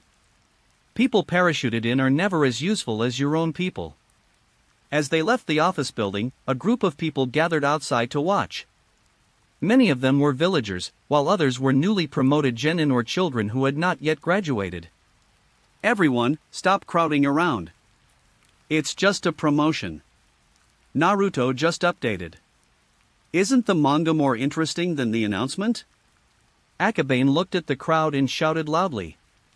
This can be used for advertising? Orochimaru was astonished, this was truly a talent in the advertising world. Shiyu, what's the update today? Aren't you going to be shocked again? On my way here, I think I saw Yunlang hang up these banners. Instantly, the crowd burst into laughter. Today's update includes episodes 61 to 65, which will soon be the start of an exciting storyline. Please stay tuned. Akabane remained unfazed and shouted again. Kurama Yunlang really lacks a knack for publicity. The banner he put up today was in the format of UC Shock Department. However, it was still somewhat useful, and many children immediately went to the comic book store. These children may not be able to afford all of them, but when new comics come out, the old ones can be unlocked for rent, so it's a boon for all children. Naruto.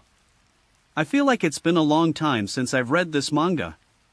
Tsukumo originally intended to go back to Cultivate, but after thinking about it, he changed his route and went to the comic book shop with Akabane. Orochimaru, you should just go home and get some sleep. Akabane admonished. That ethereal look of hers makes people incredibly worried. I'm alright. Orochimaru insisted that he was fully conscious, but in reality, he was walking unsteadily. Tsukumo and Akabane exchanged a glance and sighed speechlessly. No words needed, just knock him unconscious. I had my clones send him back. Knowing that Akabane was unable to create clones, Tsukumo proactively created a shadow clone to escort the unconscious Orochimaru home. Orochimaru's house wasn't far, it was only a short distance to get there. Akabane went to the comic book store with Tsukumo himself. Tsukumo didn't mention challenging Zoro, probably because he wasn't confident. He had been pondering the 3000 Worlds move for a whole day but hadn't come up with a countermeasure. He and Akabane had also wanted to ask about this move, but they hadn't spoken up even after arriving at the comic book shop. Upon arriving at the comic book shop, Akabane, as usual, decided to rest for a while before proceeding. Tsukumo hadn't read the manga since chapter 50, and there were many plot points he hadn't covered. He asked Kurama Unro to bring out his old manga, paid for it, and started reading it himself. The plot involving Orochimaru startled him, but he quickly glanced at it. I only slowed down my reading speed when Gaara appeared. Sand control ability, is it different from Suna's? Is he a Jinchuriki of a tailed beast? Shoumao thought to himself. He had wanted to fight Tsunagakure before, but because Tsunagakure withdrew, he was unable to fight him and was still regretful when he returned to the village. For this reason, he also learned about the situation in Tsunagakure, including the abilities of Shikaku, the one-tailed beast. Chapter 172. I feel like someone is plotting against me. Page 170. Jinchuriki? Shoumao frowned slightly. Tsunagakure places great importance on Jinchuriki, and this generation of Jinchuriki remains unknown to this day, never even appearing in the public eye of Tsunagakure. Would a village like this allow a Jinchuriki to participate in the Chunin exams? What a joke! The comic wasn't made up out of thin air. After thinking for a long time, Tsukumo keenly sensed that there was something wrong here. However, this part of the plot doesn't reveal anything. It just makes people feel that Gaara is very cruel and bloodthirsty, but nothing else. In episode 60, Kabuto reappears. This episode only features Team 7, Kabuto, and an eye lurking in the shadows. After reading this chapter, Tsukumo pointed at Kabuto and asked, "Is he one of Orochimaru's men? Did you watch the rest of the story?" Kurama Yunlang was somewhat surprised. No. Tsukumo waved the 11th volume in his hand. He hadn't started reading today's update yet and didn't know what would happen next. However, judging from the current plot, the clues are already quite obvious. Akabane remained non-committal, only offering a smile. Shoumao closed the 11th volume and opened the next one, which contained the latest episode delivered today. Upon reading the next chapter, he became even more certain of his suspicions. Kabuto is Orochimaru's spy. However, there were still some things that puzzled him. Why would Tsunagakure release a Jinchuriki just to participate in the Chunin exams? Is it really worth it? Later in the story, a scene appears where Kabuto and Orochimaru are walking together. As expected. But, it was all just for Uchiha Sasuke? Tsukumo pondered, completely immersing himself in the story, not just as a reader. As an insider, speculate on the roles and purposes of Kabuto and Orochimaru. Unfortunately, there were too few clues. He only sensed that these two characters were involved in a long storyline, but he couldn't guess what the storyline was. Seeing Kabuto choose to abstain, he became even more certain of this. I feel like something big is going to happen during the Chunin exams. I feel like the upcoming plot is going to be very, very exciting. Tsukumo considered his words for a moment, then closed the comic book after saying those words. Akabane admired him greatly. In his past life, when he read comics, he wouldn't have seriously tried to understand the characters in the story. Instead, he would have focused more on how the comics were drawn and how the characters' emotions were expressed through the visuals. Will something big happen during the Chunin exams? Why? Is it because of Orochimaru? A child who was about to buy a comic book looked up and asked. The child was only about 5 or 6 years old, but he could already understand the patterns and words on it. Judging from his clothing, he must have come from a commoner background. Tsukumo gently stroked his hair and said, "It could be Orochimaru and Kabuto, or it could be Tsunagakure. I don't quite understand." The child shook his head. He's so young, he only knows how to read comics, how would he know so much? Not to mention him, even Kurama Yunlang was completely baffled. As the shop owner, he probably knows less about the future developments of the manga's plot than Tsukumo does. You are really amazing. Akabane sincerely exclaimed that intelligence analysis is also a course of ninja knowledge, and Tsukumo's ability in this area is simply at its maximum level. It's just an analysis based on reality. If what you draw has absolutely nothing to do with reality, I have no way of guessing. As he spoke, Tsukumo flipped open the One Piece manga. He wouldn't dare say he could predict the plot of One Piece, because it's a completely unfamiliar system, a fictional world. He has read all the One Piece manga. However, I was busy practicing dual swords in the latest episode and didn't have time to watch it. When he saw the scene of onigiri. This is the first time I've encountered this technique, but what was the 3000 Worlds technique yesterday? Tsukumo still had that move on his mind. Keep it a secret, it will be revealed later. Akabane chuckled. This is one of Zoro's strongest techniques in his three-sword style, and it's been released quite late, they'll have to wait a while. Alright. Shoama paused here. Yu really did start practicing, she's been researching the sword shadow clone technique lately. What? Akabane was stunned for a few seconds after hearing this. The third Hokage did have a shuriken shadow clone technique, but how do you create a shuriken shadow clone technique? He specifically sought out the third Hokage to learn the shuriken shadow clone technique, and the third Hokage taught him. Tsukumo continued. Any results? Akabane was very impressed. If Night Dance could solve the problem of controlling the sword shadow clone, and then combine it with the Crescent Moon Dance, it might really have a very good effect. At the moment, no. Shuomao put away the book. Night Dance has been staying at the Hataki family's dojo for a while, and like him, she hasn't seen these updates, so she's taking the opportunity to share them. Will there be an update tomorrow? Tsukumo asked a rare question, eager to know if the subsequent developments would unfold as he had anticipated. Should have. Akabane needs to speed up the updates, so as long as the factory can print them, he will continue to provide enough updates. Shuomao wrapped the books in a cloth, then slung them over his shoulder, looking just like a peddler buying and selling. Gone. He waved and left the shop. Akabane stretched and went into the lounge to check on his clone's drawing progress. Previously, I had been drawing Naruto. Including the updates from Izumi Hiroshi Yamano, I have already drawn up to chapter 70 of Naruto. The shadow clone is currently drawing an update of One Piece. I'll start drawing from the end of Naruto, chapter 71. Akabane sat down and took out his easel and brushes. The plot of this episode seems to be a battle between the two sisters, Sakura and Ino, although he felt that the relationship between the two sisters was rather superficial. The most exciting part of the preliminary rounds was the match between Lee and Gaara.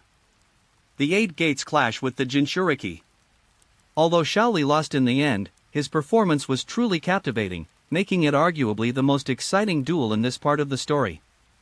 Unfortunately, I probably won't be able to draw this part of the story tomorrow. Akabane drew slowly, pondering other questions. With the story progressing to this point, many people have probably guessed that Orochimaru returned to the village with a special purpose. So, what will happen to public opinion in the village when the Konoha Crush plan is revealed? The shadow of a village, whose disciple turned out to be a traitor, returned to personally destroy the village he once knew. However, after so much build-up, the fact that Orochimaru was a villain was already revealed long ago. The biggest reaction at that time should be the ending where the third Hokage is killed by Orochimaru, and also the Reaper Death Seal and the Impure World reincarnation. One is a forbidden technique that is said to be able to summon the Grim Reaper. The other is a forbidden ninjutsu that manipulates the souls of the dead. He was preoccupied with something and unconsciously made a mistake in his drawing. Fortunately, it wasn't too serious, so he simply touched it up with ink and it quickly blended into the design. However, to avoid making another mistake, Akabane focused his mind and concentrated on drawing the manga. With the main body present, the clone seemed to move much faster, and another page was completed in a short while. While Akabane was focused on drawing.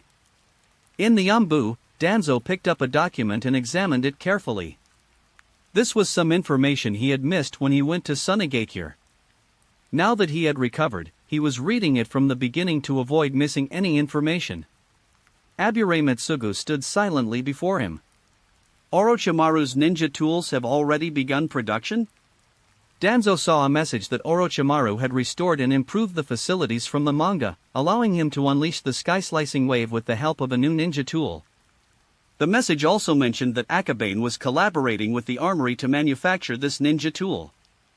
Abure Motane nodded and said, "The ones Orochimaru made by hand are indeed usable, but whether the ones mass-produced in the factory can be put into use is still unknown. New ninja tools may pose risks. It would be best to test them with shadow clones before deploying them." "Yes, I understand." Upon hearing the reply, Danzo continued reading the next item, only to find another explosive piece of information. Tsunade has recently been researching information about the first Hokage. What do you mean? He turned the scroll over and showed it to Abure Iyakin.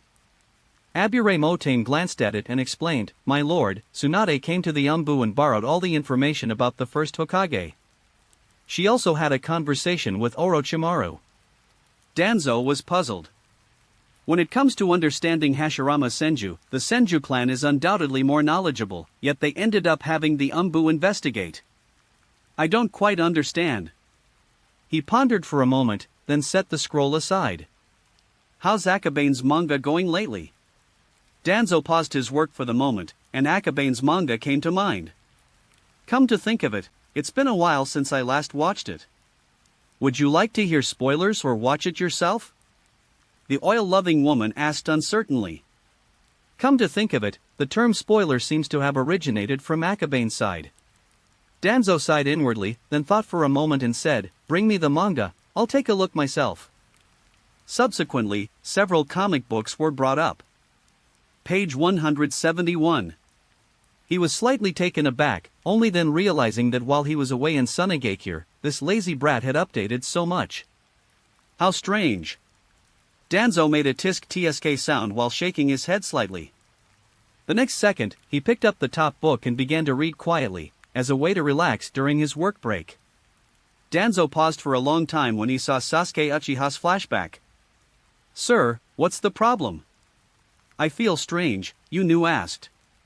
"It's nothing, I just have a feeling that this kid will make fun of me in the Uchiha storyline later," Danzo said coldly.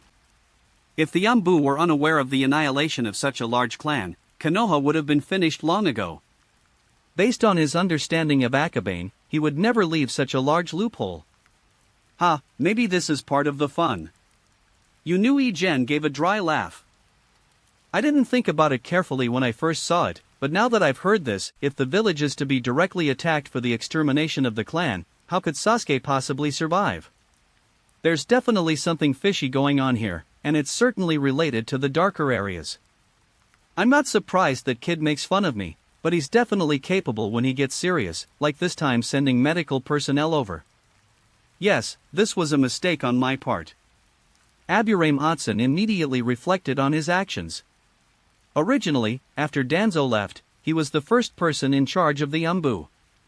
However, when he was preparing the plan, he listed almost every item, but he forgot about the medical issue. No, I didn't mean to blame you. After all, I myself haven't paid much attention to medical issues. However, this trip to Sunagakure revealed many problems that we had previously overlooked.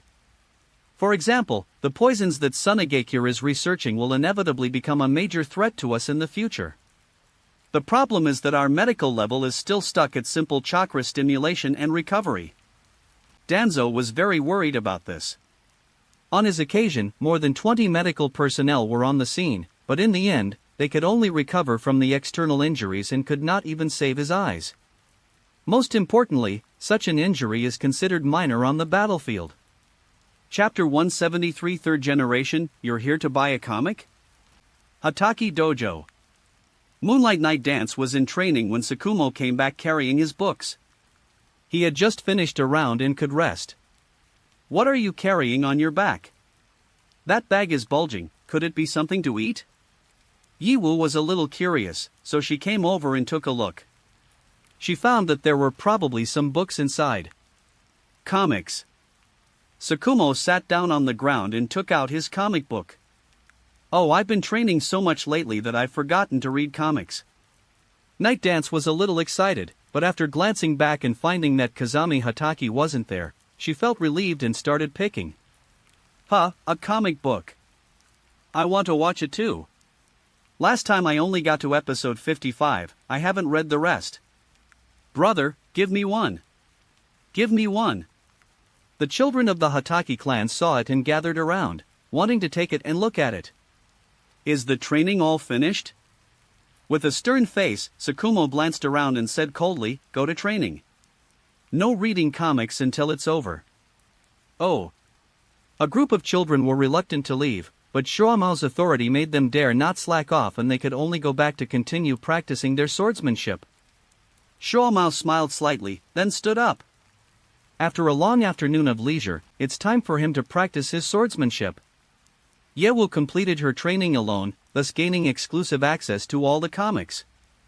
He started reading one book at a time, and even though he had read one of them before, he still patiently reviewed it again. The earlier parts were very enjoyable to watch, such as Gaara, which reminded him of Tsunako. Although that guy manipulates iron sand, his abilities are similar in some ways. However, when the final chapter was turned over and Hey 8 Gecko appeared, Yoru fell silent instantly. The art style, the expressions.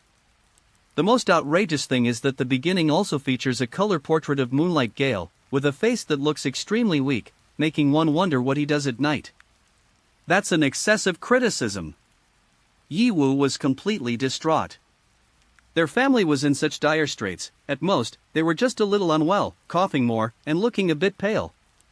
At that moment, a voice came from behind him. That's quite a vivid description. Teacher, no way. There are plenty of healthy people in my family, okay? The night dancer cried out in injustice. There are quite a few patients, some of whom can't even be ninjas.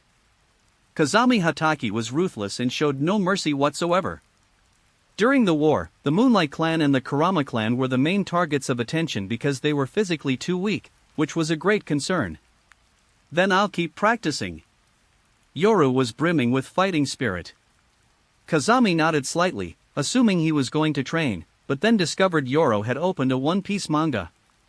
After watching One Piece, I'll go train right away. One Piece?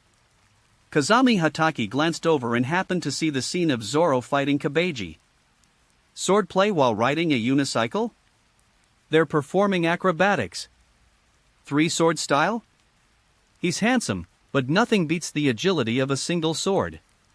Kazuki Hataki's face darkened, and he realized at the same time, no wonder his son wanted to wield dual swords. It turned out he was influenced by this manga. Teacher, isn't the three-sword style incredibly cool? Yiwu hadn't realized how serious the situation was, and kept praising her idol. Go back and practice your sword. Kazami Hataki was in a bad mood. You haven't even mastered the single sword style, yet you're talking about the three-sword style? By the way, this guy's recent tinkering with sword clones is probably influenced by the comics too. I need to find an opportunity to have a heart-to-heart talk with Akabane. I can't keep drawing this messy stuff, I should at least draw something positive. Time flies when you're fully focused on your work. Akabane had just finished drawing the latest chapter and it was almost bedtime. This chapter of Naruto was entirely written by Akabane himself, and he felt that it was quite hard work. However, the rewards are also substantial.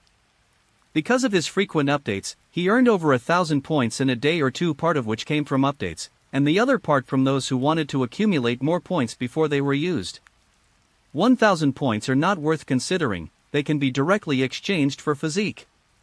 Akabane had expected something like the marrow cleansing and bone marrow transformation from the novel to happen, but it turned out he added too much drama. To say there's been no change wouldn't be an exaggeration, at least his energy is much greater, and the amount of chakra seems to have increased significantly along with his improved physical condition. My physical and mental strength have both been raised to 100. It would be too expensive to continue improving them, so I'll save them to exchange for other abilities first. The perception ability of the Uzumaki clan is an absolute life-saving weapon, far stronger than 3 or 4 points of mental strength. I slept in late. By the time Akabane woke up, it was already noon. This was the first time in days that he had slept in so late. After eating, it's time to get back to work. It's really busy. Akabane has a headache. I was too exhausted a few days ago, so I didn't dare to use dual clones yesterday. I got enough rest today, so I can finally work 2 shifts. The clone stayed home to continue working, while the real Zune left home and went to the comic book shop. Go to the comic book store. He discovered that Izumi Yamano had already delivered the latest manga, while Kurama was carefully arranging the manga books in front of the shop. It arrived so quickly? Akabane was astonished. In the past, it would have taken at least a day to prepare, but today the update was already completed. How efficient! It's only a part, the main thing is to send Jiraiya's update. Kurama-Unro's expression looked a little off. Akabane guessed that this guy had just secretly read Jiraiya's manga. Jiraiya's manga had no effect on Akabane, but it was quite powerful for these people who had never seen real art. Could you help me assemble the cabinet? I might be a bit busy today. Akabane casually made up a sentence. Busy? What is he busy with? The news of the Ninja Reserve unit hasn't spread yet, it's only circulating in a small circle for now. He'll only really get busy when the village's higher-ups announce the reserve unit information. That's just an excuse now. I was busy all day yesterday, so I need to rest today. Kurama-Unro was engrossed in organizing the comics, and while doing so, he quietly slipped a comic book he had already flipped through into the pile of books. Akabane walked around the store once, then left behind another shadow clone. However, at that moment, he noticed a middle-aged man enter the store. This person was strange. If you didn't look for him, Akabane wouldn't have noticed him. After entering the room, the other person simply went to the corner. That's Jiraiya's bookshelf. However, there don't seem to be any new comics listed above. His voice was hoarse as he turned around and asked, "Boss, no updates today? Are you talking about the second phase of the Friendly Desert series? It just arrived here, and I haven't had time to put it up yet." Kurama-Unro explained. "Oh, give me one first." He turned back to the counter. "They're very purposeful, they're complete strangers, yet they know exactly what's inside." Akabane stroked his chin. Page 172. It's not hard to guess this guy's identity. It's one of the following: the third Hokage, Danzo, or Uchiha Genkai. Danzo shouldn't be that flamboyant. Okay, let's update the other comics. Seemingly feeling that something was wrong with him, after buying Jiraiya's manga, he asked Kurama-Unro to get updates of other manga. Okay. Anma Yunlang is very quick. Akabane remained calm and waited until the boy finished shopping before quietly following him. After walking for a while, he turned around and asked, "Young man, why are you following me?" With someone following him, his teleportation technique is not suitable for him. "Well, I wanted to advise you, you're not young anymore, don't look at these things. Be careful not to be ignorant in your youth and regret it in your old age." Akabane seemed to be pointing something out. The middle-aged man fell silent. This was clearly meant to be offensive. However, he also understood that Akabane had seen through his identity. This little fox was very slippery and full of tricks. So he simply got straight to the point. Well, it's about cultivating one's character. Everyone has hobbies. Indeed, sir. In my later comics, there will be some, well, not so good for you, but definitely positive storylines. Akabane carefully considered his words. Absolutely positive energy? Give me a break. Is Orochimaru going to cause trouble in the manga? Hiruzen Sarutobi reverted to his original form. He hasn't seen the latest episode of Akabane's storyline yet, but it's not hard to guess how the story will develop. You are wise to see the truth. Akabane chuckled. I happened to catch him buying comics, which gave me the perfect opportunity to make a request that I wouldn't normally be able to make. Of course. He was absolutely not threatening anyone, really not. The third generation glanced at him indifferently, then said, "Show me the drawing when it's finished, then send it to be printed." Okay. Akabane breathed a sigh of relief upon receiving this reply.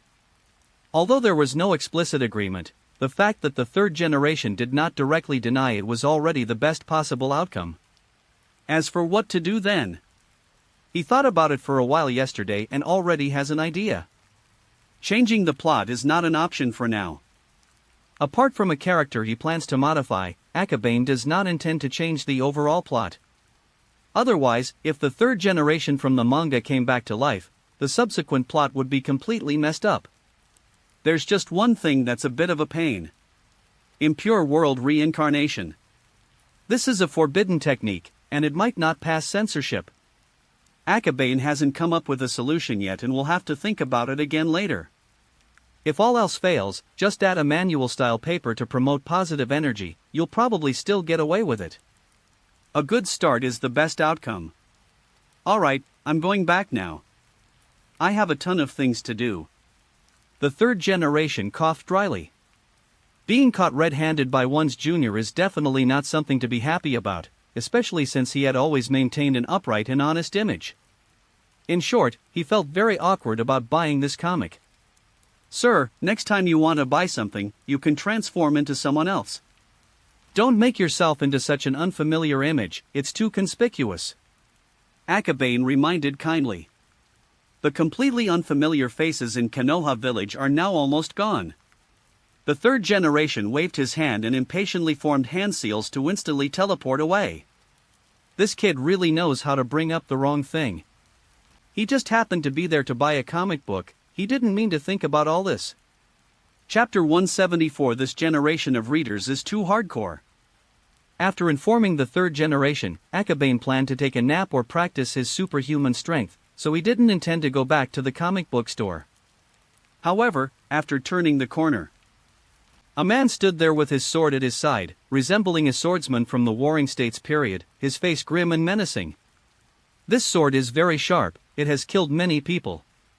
The encounter with the third generation was a coincidence guided by the manga, while the meeting with Kazami Hatake was the result of deliberate arrangement. Akabane swallowed hard, slapped his forehead, and pretended to turn around and go back, as if he had something to do. Pretending to be blind? Kazami Hatake appeared in front of Akabane in a flash. Uncle Kazami, what a coincidence. Akabane racked his brains trying to figure out when he had offended this big shot. It seems not. Hee, the three-sword style is pretty cool. I saw you learn some swordsmanship the other day. Today I'll test your skills. Kazami Hatake looked up, his eyes sharp as swords.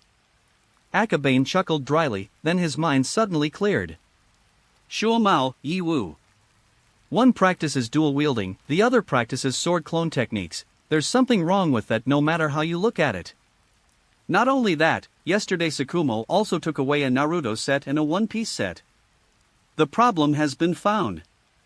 Parents are really hard to deal with, especially since Kazami Hatake doesn't read manga. Akabane pondered for a long time but couldn't come up with a solution. Come on, take the knife.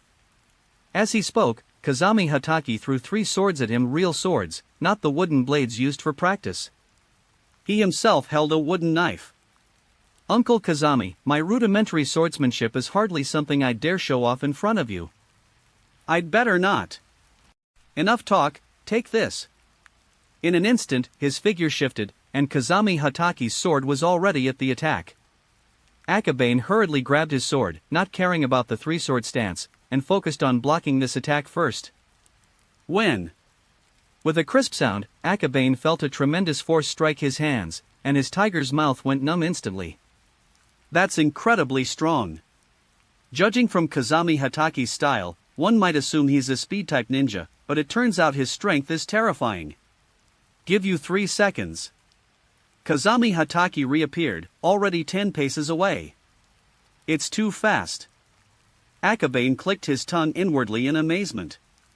While observing, you might have a million ways to solve the problem in your mind, but when you actually face it, you realize that all those plans are nonsense. He solemnly picked up the sword and, according to the exchanged ability, assumed the three-sword style stance. It's somewhat decent. Kazuki grinned and launched another attack. He used a wooden sword, which prevented him from channeling chakra, thus rendering his most powerful Hataki-ryu ninja sword techniques ineffective. However, swordsmanship alone was enough to keep Akabane busy. Although he had 3 swords in hand, his opponent was strong and fast, and every attack forced Akabane to come back to defend, leaving him no energy to fight back.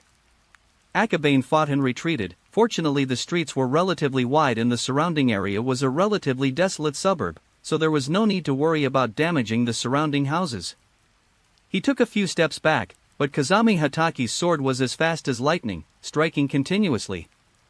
This is a sword technique used in sword duels. Akabane's hands went numb, and he felt like his front teeth, which were gripping the knife, were about to be knocked out. He was perfectly clear-headed, he knew exactly what the testing their strength meant. He blamed his own comics for making Sakumo obsessed with dual-wielding and Yoro studying sword clones. This can't go on like this.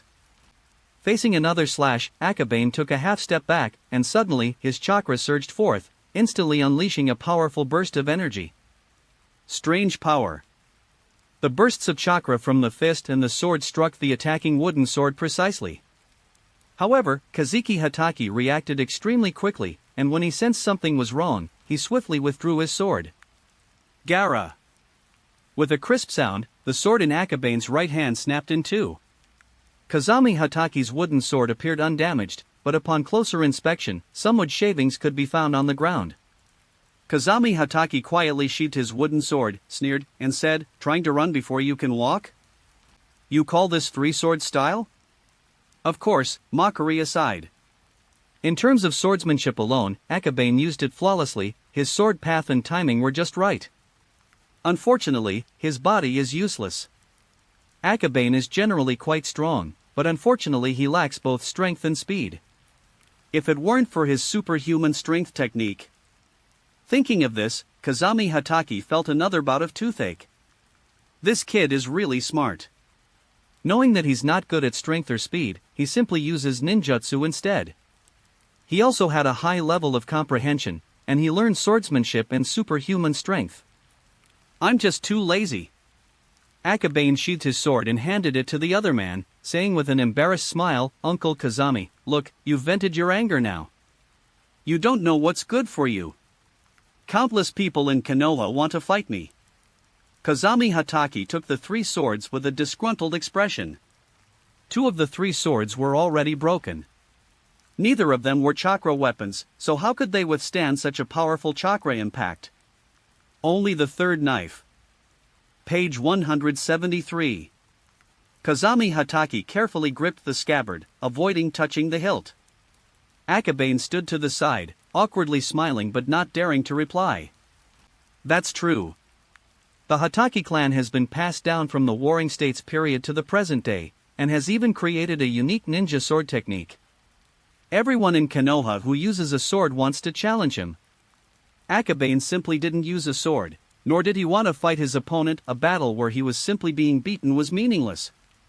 The number of sword strikes doesn't represent strength, it simply means different areas of expertise in combat. Kazami Hataki was unusually talkative. Dual wielding is good for group battles, while single wielding is good for one-on-one duels and assassinations, and there are many other details as well. Akabane listened and nodded. Although he wasn't particularly interested in these points of knowledge, at this critical juncture, he dared not provoke Kazami Hatake. Okay, it goes in one ear and out the other. Kazami Hatake was silent for a moment, then said calmly, if you're going to draw it properly. Don't be too casual, and don't make the plot too outrageous. After all, the tradition of swordsmanship has a long history. I see. Akabane nodded repeatedly. Gone. Kazami Hatake was feeling depressed. Even though he had given her a good scolding, he didn't know why he felt even angrier. When in a bad mood, one's tone becomes cold. Actually, Akabane originally wanted to ask if, as the vice captain of the preparatory department, he could spare some time to teach a few classes. But having just been reprimanded, he dared not make such a request. Call. Akabane only relaxed after he could no longer see anyone and looked around to make sure that Kazami Hatake had left. Thankfully, at least I wasn't beaten too badly. After taking only a few steps, he suddenly realized something was wrong. Is the plot going to be too far-fetched? I haven't seen it, how would I know the plot is so outrageous? Besides, what does your disciplining me for the sake of my child have to do with the plot? After a moment's thought, Akabane understood immediately. Who knows, one of yesterday's points rewards might have gone to Kazami Hatake. But this reader is so hardcore. If you disagree with the swordsmanship and techniques described in the book, and then challenge someone to a real-life fight, you're simply not someone I can afford to mess with. Akabane silently complained to himself. This is still One Piece, if it were Bleach. I wonder if this generation of swordsmen will be able to accept that weapon design. Being an author is so hard. He sighed slightly. He had originally planned to practice his superhuman strength, but after being inexplicably beaten up, his mood for training was gone. I decided to turn around and go back to the comic book shop. The more you think about something, the more depressed you become. Akabane felt that he hadn't done anything. The three-sword style was just drawn like this. Tsukumo and Yora had to learn it themselves. What moves did he have? Yunlang, from now on, when Shiromao and Yiwu come to buy comics, they can buy any Naruto comics they want, but One Piece is strictly prohibited. Kurama Yunlang was completely bewildered and had no idea what was going on. The most important is, young master, the two you mentioned are right here. He pointed inside. Then, Tsukumo and Yoro peeked out from inside the comic book shop. Hey hey hey. Yiwu gave a dry laugh. Tsukumo was the most honest, and he bowed directly and apologized. I'm sorry, I didn't expect it to cause you any trouble. Never mind, it's nothing. Akabane sighed. He was just saying it in anger, there's no need to actually ban him. If those hardcore readers come knocking on his door for a heart-to-heart talk, no one in the entire Kurama clan could handle it. Alright, tell me what's going on. The three of them carried small stools and sat down around each other. Yewu thought for a moment and started talking about how she was reading a manga yesterday and it just so happened that Hatake Kazami saw this part of it. She wanted to recommend the teacher, but she was directly scolded and sent to training. When he came to his senses during training, he found that Kazami Hatake had picked up a book and was reading it. The teacher scolded us the harshest and watched with the most enjoyment. Yesterday, he even hit us while watching. Can you believe it? Yiwu poured out her grievances, and even reached out her hand as she spoke. His hand was swollen, which showed how bad yesterday's training was. Then look at Shuamao, they received the same treatment.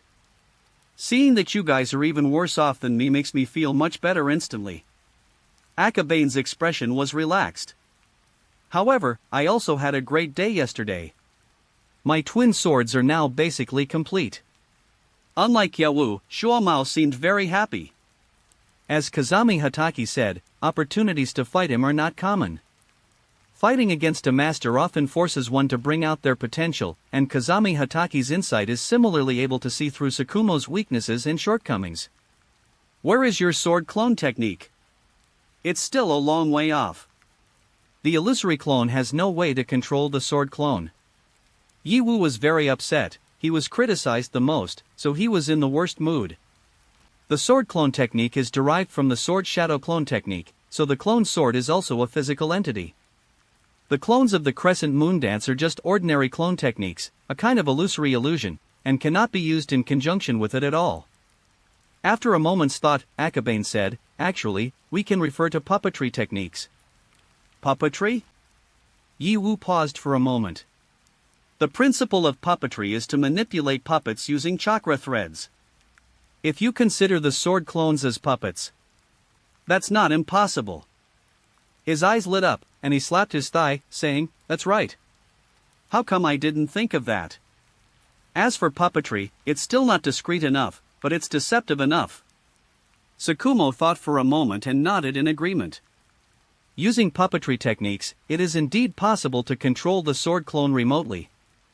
Yi Wu was excited for a moment, then her face fell. But who in our village knows puppetry? Puppet techniques were developed by Sunagakure.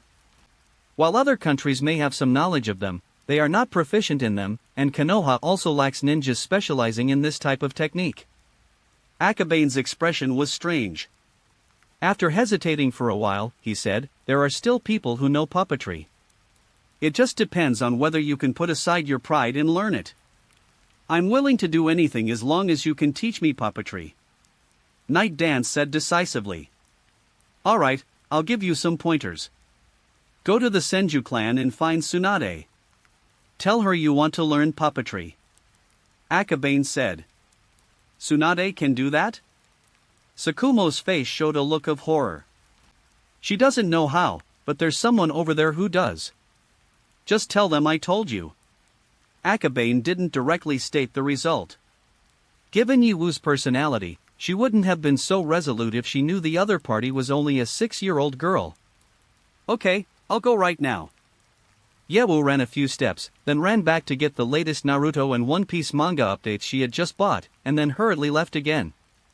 Chapter 175. Hiding for so long, why don't you come and see? Put aside your pride, Senju, are you perhaps Tsunade's junior? After seeing him leave, Shuamao asked in a low voice. "You remember the cat puppet I brought back from Sunagakure a while ago?" Akabane said one thing and then offered no further explanation. Shuamao suddenly realized. The cat puppet was given to Akabane's adopted sister, so the one who knows puppetry is naturally his sister.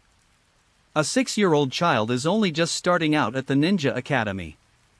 Asking a child like that to teach puppetry is indeed a rather embarrassing thing, especially since Night Dance is also known as a genius of the Moonlight Clan. Tsukumo thought for a moment, then asked with some surprise, "Yuzushio village shouldn't teach this, so how did she learn puppetry?" "I didn't learn it, I just got it right away." Akabane's sigh was heavy, and the underlying meaning was self-evident. Shuomao felt some sympathy for Yi Wu. For a self-taught child, it would be extremely difficult to explain in a way that others could understand how they mastered puppetry. Night Dancer needs to learn puppetry. It's not just a matter of saving face. The plot wasn't very interesting today, let's go back to training. Tsukumo has no interest in the battle between these plastic sisters. The One Piece storyline is currently in a transitional phase, nearing its end, and therefore lacks significant interest. Tsukumo got up, preparing to go back to continue training. As he was about to leave, he thought for a moment and then explained, "Actually, father didn't mean any harm. He probably just thought you had a talent for swordsmanship and wanted to train you. That's just the kind of person he is. I understand, but forget about my talent for swordsmanship. The family knows their own affairs." Akabane has a talent for swordsmanship, but if it came to real training, he couldn't even compare to a child from the Hataki clan. He's just a cheater and a smooth talker. "Okay, I'm going back to cultivate." "Keep it up. During this time, you should practice what you're good at more and stop thinking about dual wielding." Akabane reminded kindly. "I understand. Today we will practice the Mirage of Mist and the Silent Assassination technique." After being promoted to Chunin, Akabane and Orochimaru were assigned positions, but Tsukumo was the only one without one. Once the war begins, he will most likely head to the battlefield in the Land of Whirlpools. Page 174. Go go. Akabane waved goodbye. As war drew closer, many ninjas in the village began to prepare. The threat isn't just from the land of whirlpools, but also from the land of wind, the land of earth, and other countries. Once war breaks out, all the neighboring countries might come and take a bite out of them. That's why Danzo risked injury to infiltrate Sunagakure to steal information, and even traded one Kazekage for another. If we don't make the trade, we'll have to abandon the battlefield in the land of whirlpools. Young master, is a war about to break out? Anma Yunlang, belatedly realizing this, finally began to understand. Just keep it to yourself, don't go around spreading rumors. Akabane warned. Currently, not many people in the middle and lower ranks of ninja know about this, and most of those mobilized are either members of the Umbu or ninjas skilled in assassination and concealment. It's not a full-scale war, so not many people need to know about it. I see. Kurama Yunlang responded in a low voice, then immediately shut up when he saw a guest arrive. With two clones working, Akabane can relax a bit, but he's still a little hesitant to go straight to the restroom to sleep. If you want to sleep face-to-face, your clone will immediately become withdrawn. The other side. Following Akabane's directions, Yewu walked along the street to the Senju clan. Senior, I'm looking for Tsunade, is she there? Tsunade isn't here, is there something you need? That's what the Senju clan's gatekeeper said. In fact, he didn't know if Tsunade was there or not, because he hadn't even seen a glimpse of her recently, let alone whether she was there or not. So if you're asking whether someone is there, just say what you need to say. I heard from Akabane that there are seniors here who are skilled in puppetry, so I would like to come and ask them for guidance. I wonder if you could introduce me to them. Yewu bowed very politely. Puppetry? The Chunin guarding the gate was somewhat confused. He was also from the Senju clan, but he had never heard of any ninja in the clan researching puppetry. But upon closer reflection, a picture suddenly flashed through my mind.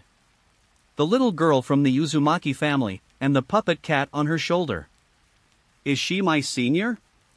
The Chunin was stunned. After thinking about it carefully, it seemed that no one else knew puppetry. Senior, could you please introduce us? When Yu saw that he didn't answer, she thought he was having some kind of trouble.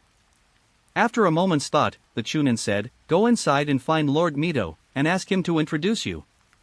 I can't make that decision. Others may not know, but he knows perfectly well. Kiyotsuki Uzumaki was Mito Uzumaki's prized possession. Anyone who dared to lay a finger on her would face unpredictable consequences. Yes, thank you, senior. Night Dance excitedly ran inside. Mito Uzumaki's courtyard was easy to find, so there was no need to ask any questions. He ran all the way to the end and quickly found Mito Uzumaki's courtyard. Hello, Lady Mito. Moonlight family brat, come in quickly. Mito Uzumaki smiled gently and sat up from her chair. Seeing her smile, Moonlight Dance instantly breathed a sigh of relief. It was her first time meeting a first-generation level figure alone, and she felt somewhat uneasy. He walked in and stated his purpose. Chiyu said that you have someone here who understands puppetry, and I would like to ask him how to use puppetry. Puppetry? Mito Uzumaki paused for a moment, then said, puppet technique, to put it simply, is about using chakra threads to control puppets. It's not that difficult. Chakra threads? Yiwu paused for a moment. That's it.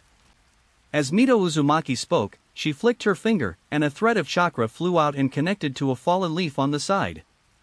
Then, the fallen leaves began to fly up. Just that simple? Yiwu was shocked. It was so simple. The sword clone was practically a piece of cake. Whether something is simple or not depends on the individual. Mito Uzumaki smiled slightly, unsure how to explain. Because sealing techniques require extremely high chakra control, the Uzumaki clan trains in this ability from a young age. Coupled with their own good talent, this kind of control is indeed as simple as drinking water for the Uzumaki clan. But for others, it's not so easy. Lady Mito, what should I do? The night dance was full of fighting spirit. I'm sure I can learn it at this level. Slowly force the chakra out of your body and let it condense into a thread. If you want to be well concealed, you need to make the chakra thread thinner. Mito Uzumaki put it simply. In fact, there aren't many advanced techniques involved in chakra threading. To sum it up, it's just these basics. The problem is that it's easier said than done. Night Dance nodded, then gathered chakra. After a moment, a line appeared at his fingertips. The line was as thick as his little finger, but it got thinner and thinner over time, and eventually disappeared altogether. Look at the distance, it's only 3 steps away. I will try again. His face flushed red as he forced out his chakra again. A wisp of chakra condensed, this time very thin, but it broke off shortly afterward. So hard. At that moment, the window upstairs opened, and a puppet jumped out and said, "Grandma, I've learned it." Puppet? Night Dance exclaimed in surprise. Oh, there's also Brother Yewu. The puppet jumped down from the building. It was a cat puppet, and it was still connected to the back by threads. Shinue, you've only just mastered the In seal, you can't use up too much chakra, understand? Uzumaki Mito scolded. In seal is an extremely difficult sealing technique. The reason she sent Uzumaki Saimai here was to make it safer for her when she was condensing the In seal. It's Grandma. The cat puppet quickly jumped back upstairs. Mito Uzumaki paused for a second or two, then said, "As you can see.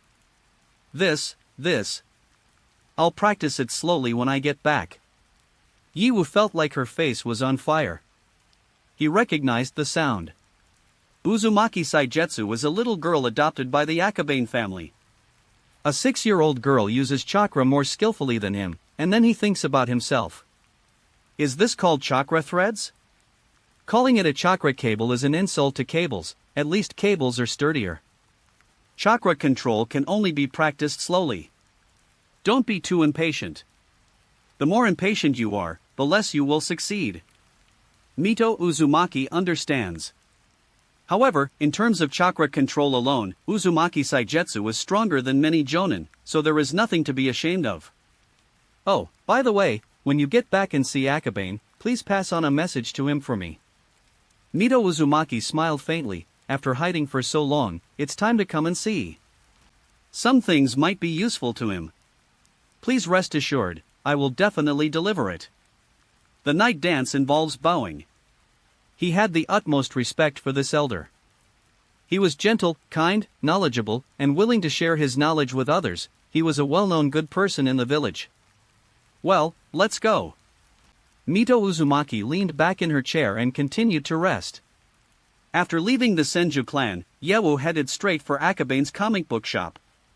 Seeing him sleeping against the wall, she immediately gave his stool a light kick. Who? Akabane opened his eyes irritably, having finally managed to sleep for a while. Upon seeing the person in front of him, he immediately changed his expression. It's Yewu. So the puppeteer you mentioned is your sister? Heh, why don't you point me out to Sunagakure? Night Dance said irritably. I really don't understand this, I only know that she does. Akabane offered an explanation. Night Dance wasn't an unreasonable person. Akabane was already being quite generous by pointing him in the right direction to find Uzumaki Saigetsu. It was just that he couldn't bring himself to do it. He sighed, composed himself, and then repeated Mito Uzumaki's words. Okay, I see. Akabane appeared calm and collected on the surface, but inwardly he was somewhat uneasy. If there's nothing else, I'm going back to train. Once I've mastered my ninjutsu, I'll treat you to barbecue to repay you. Forget about the barbecue, it's too greasy. You should treat me to something else. Akabane replied. You decide. After Yewu finished speaking, she got up and walked towards the Hataki clan. Since becoming Kazami Hataki's disciple, he has practically become half a member of the Hataki family.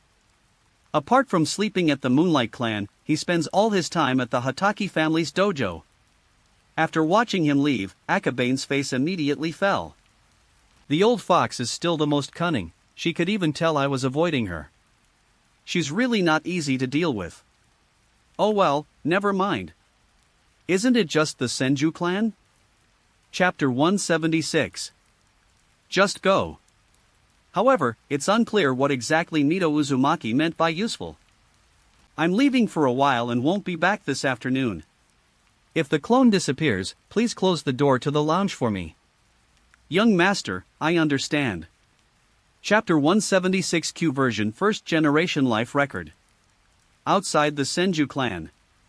Akabane felt uneasy, especially as he got closer to the courtyard.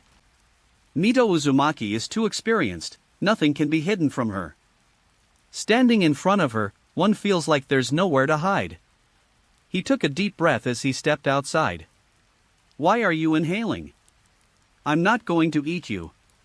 A sentence came from inside. A smile immediately appeared on Akabane's face, and he quickly went inside, saying very politely, "You're too kind. I was just tidying up my clothes outside."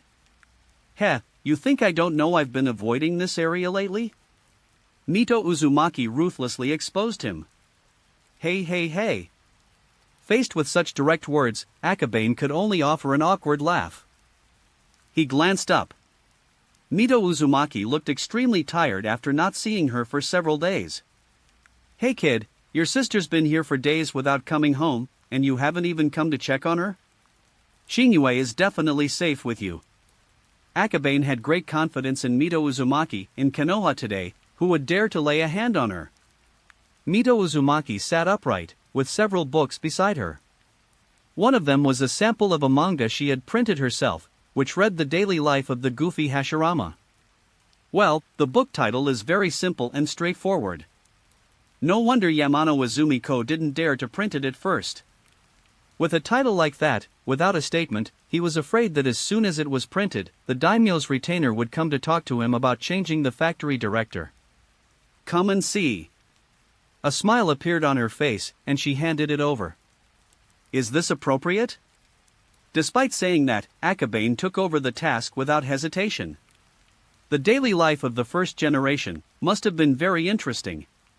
After all, judging from the original Naruto, Hashirama Senju inherited Ashura's goofy personality and was not as dignified as the second Hokage in general. It's okay, comics are just for reading. Nito Uzumaki is very easygoing. If she didn't want others to see it, she wouldn't have chosen to send it for printing.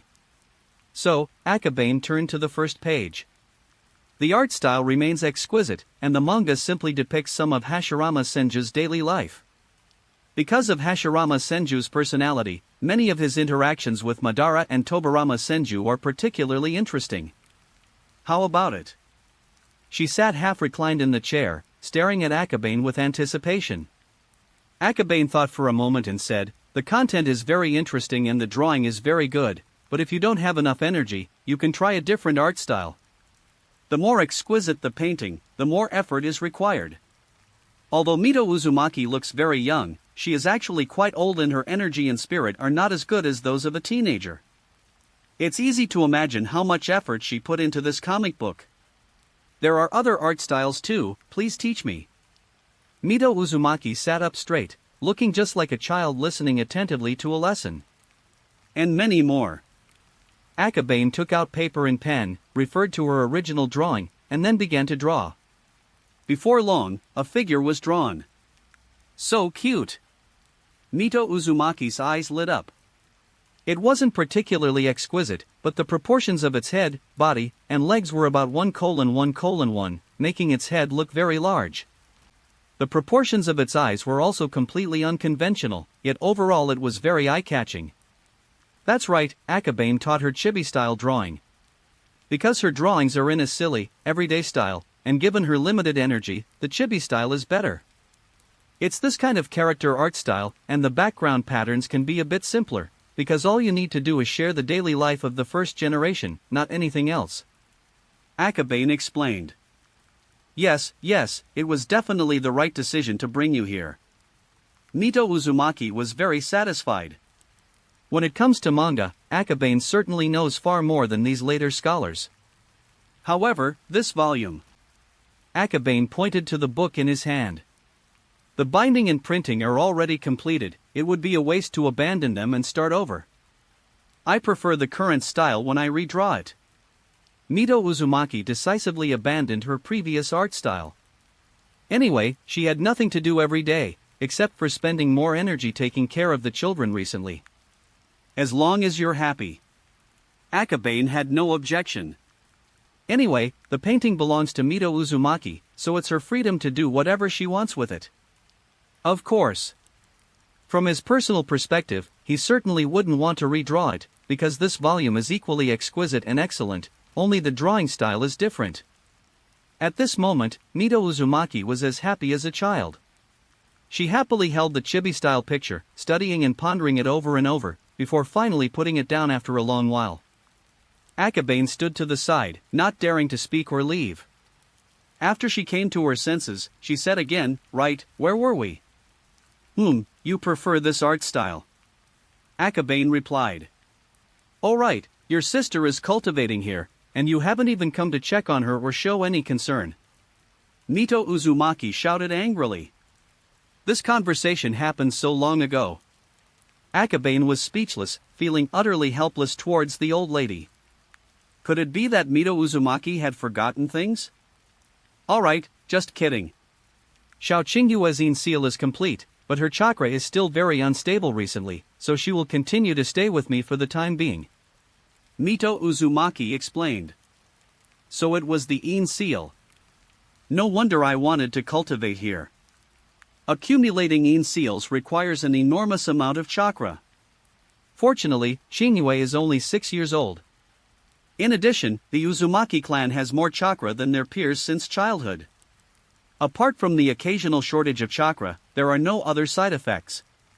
Akabane thought about it and realized that now was indeed the best time. If the chaos in the land of whirlpools broke out any longer, she might not be in the mood to learn this technique. Good that you understand. Also, when you get back, remember not to let her use chakra too often. Mito Uzumaki advised. Clear. Akabane nodded repeatedly. During the Yin seal, any excess chakra in the body is sealed into the Yin seal, leaving no excess chakra. Therefore, the consequences of using it without authorization are unpredictable. However, it differs from the 100 healings technique in that it does not require several years. Once the chakra is stabilized for a short period, it can be used as before.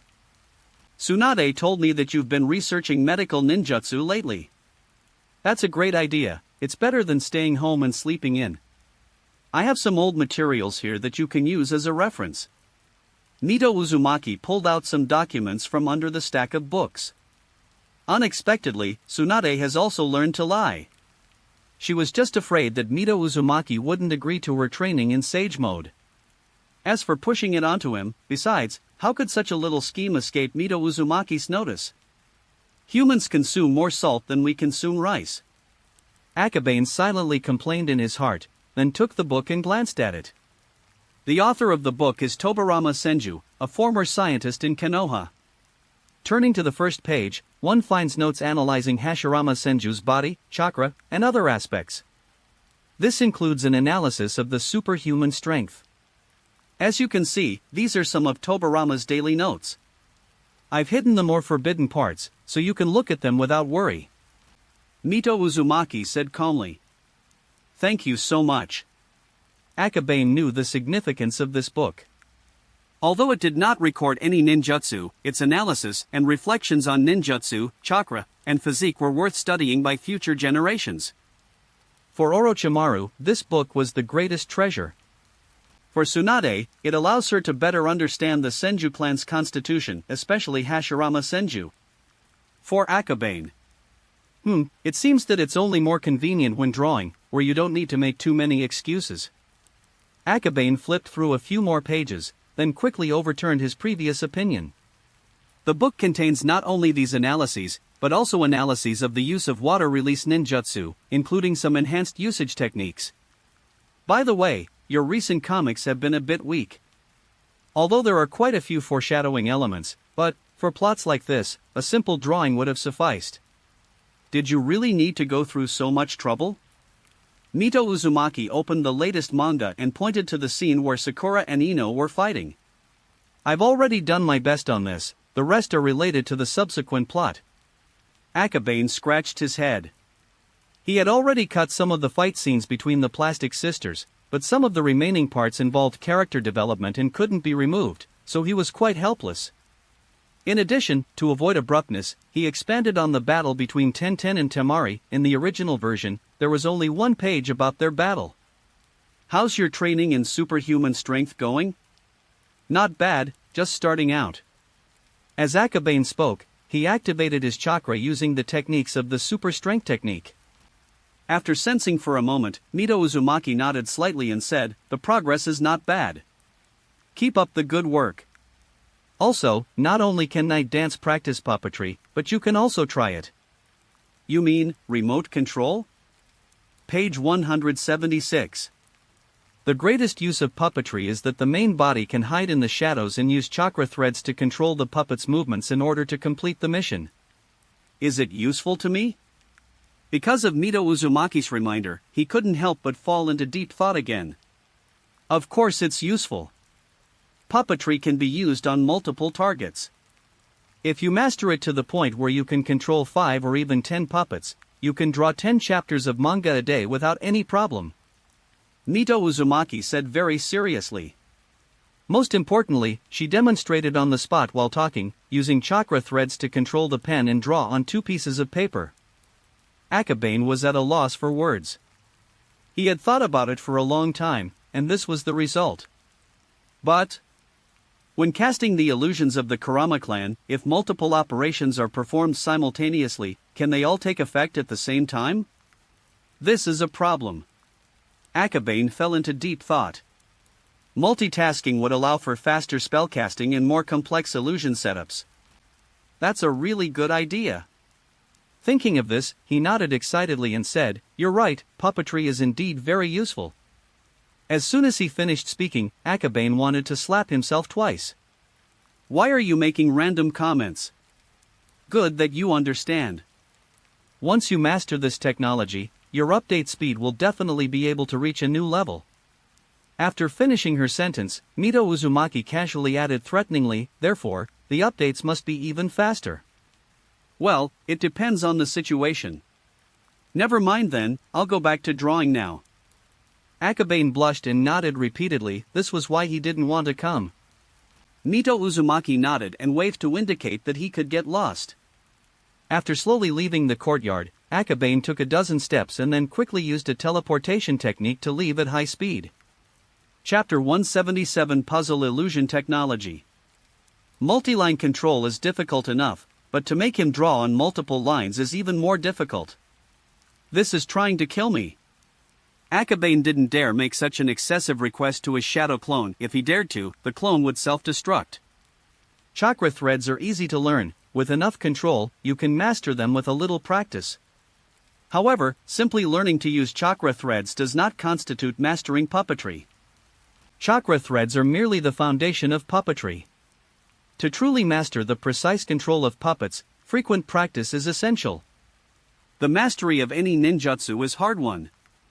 For example, without Kazami Hataki's rigorous training, there would be no White Fang in the future.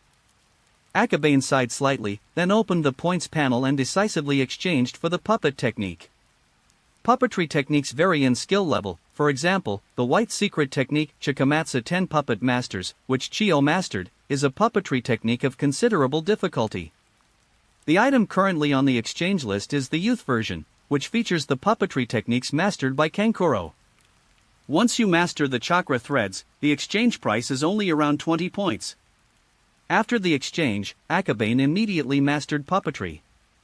Kankuro's puppetry skills were not weak, but they paled in comparison to geniuses like Chio and Sasori. Yes, I can control 3 directly now. Akabane flicked his finger, splitting several chakra threads that bonded together the 3 pens. With finger manipulation, the contents of the 3 sheets of paper change and appear. 3 different sentences. After writing it down, he thought for a moment and changed the number of controls to 2. However, at the same time, the hand responsible for controlling it became 1, while the other hand took out the chakra pen. He didn't actually redeem the item for drawing comics, so speed is the key consideration. One-handed operation isn't precise enough, so further experimentation is needed. Akabane thought for a moment and then drew 3 diagrams using a 3-line operation. The first picture has only one background. The second picture shows a bunch of raindrops swooping down from the sky. The third picture was drawn with a chakra pen and features Kurama.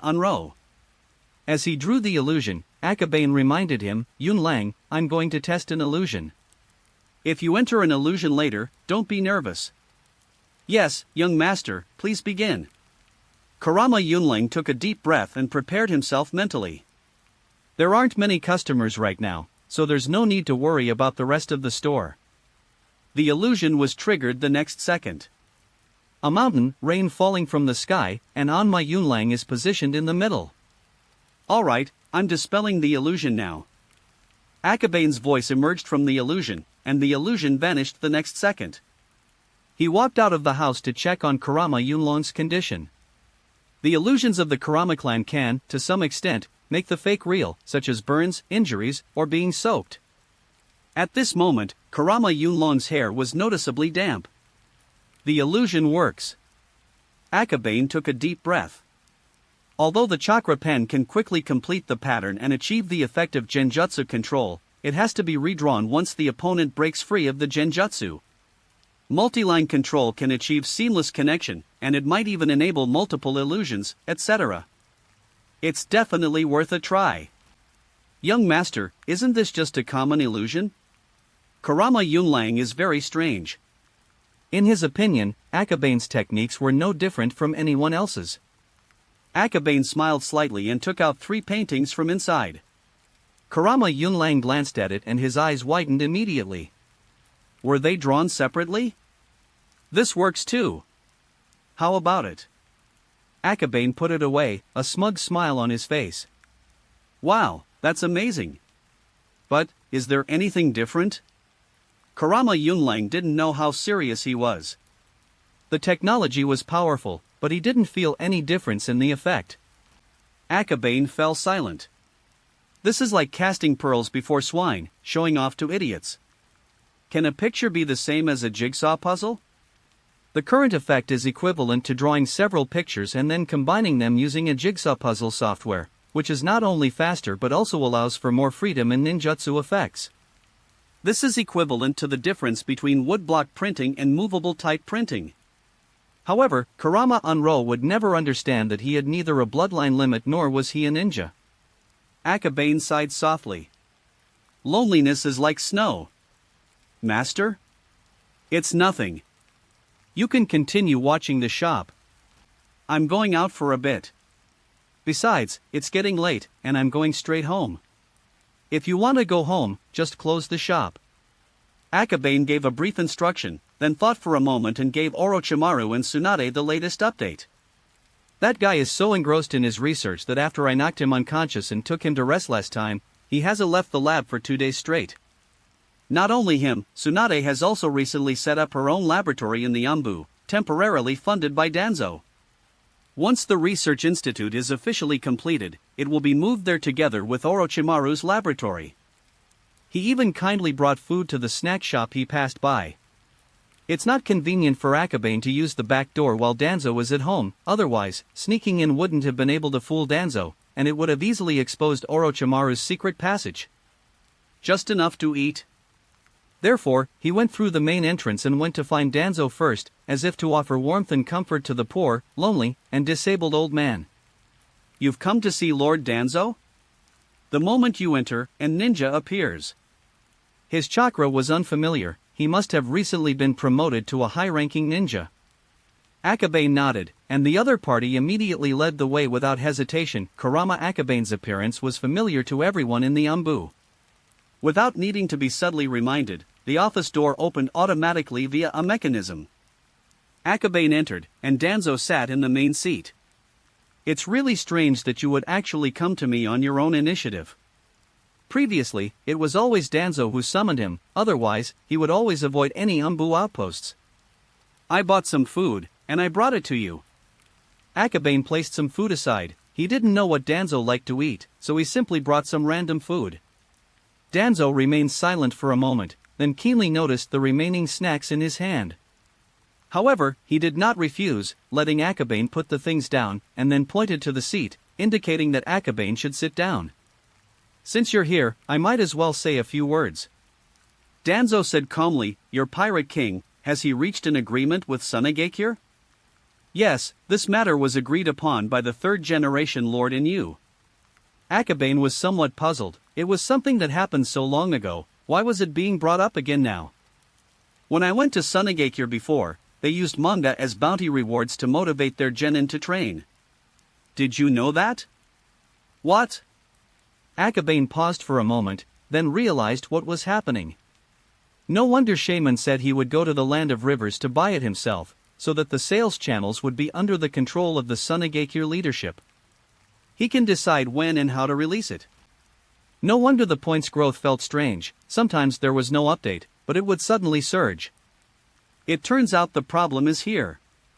That's not important. I recently received news that Shaman has stepped down and forcibly installed that boy who has mastered magnet release as the third Hokage. Danzo tapped the table. "They're not brain dead, so let's attack them right now." Akabane answered instinctively. It remains difficult to predict what actions a newcomer will take upon taking office. However, based on both the original manga and his personal understanding of Sunagakure, it is unlikely that Sunagakure would participate in this chaotic battle. It's hard to predict, so don't let your family's caravans go to the Land of Rivers anytime soon. Page 177. Danzo reminded him. "I understand, thank you for reminding me, teacher." The Sand Village may not necessarily target Konoha, but there are still many easy targets connected to Konoha, such as Akabane's merchant caravan. Fortunately, the Akabane family had no business in the Land of Rivers. Other caravans were in charge of the business there, acting as agents and taking a cut. Out of friendship, Akabane planned to talk to Yamano Izumi about it and warn them to be careful. After Danzo finished speaking, he glanced at the other things Danzo was carrying and waved him away, saying, "Go find the person you're looking for. Don't stay here and interfere with my work." Yes, you continue with your work." Akabane immediately stepped forward. The roads within the ANBU were complicated, and he was too lazy to search for them, so he simply called over an ANBU ninja to help him lead the way. In just a few minutes, he arrived outside Tsunade's laboratory. Tsunade's laboratory is next to Orochimaru's, so finding one means there's no need to look for a second. No need to knock, just push the door open and you can go in. Who, ha? Tsunade, thinking it was an Anzhi, turned her head and saw Akabane, her face immediately showing surprise. She didn't say the second half of her sentence, but you could tell what she meant without even thinking. Akabane coughed lightly and said, "I brought you something and wanted to check on your research progress." "What?" Tsunade stared at Akabane and saw that he was carrying food and another package. The package contained various comic books. "I'm not interested in comics." Tsunade pouted and picked up some food to eat and drink ravenously.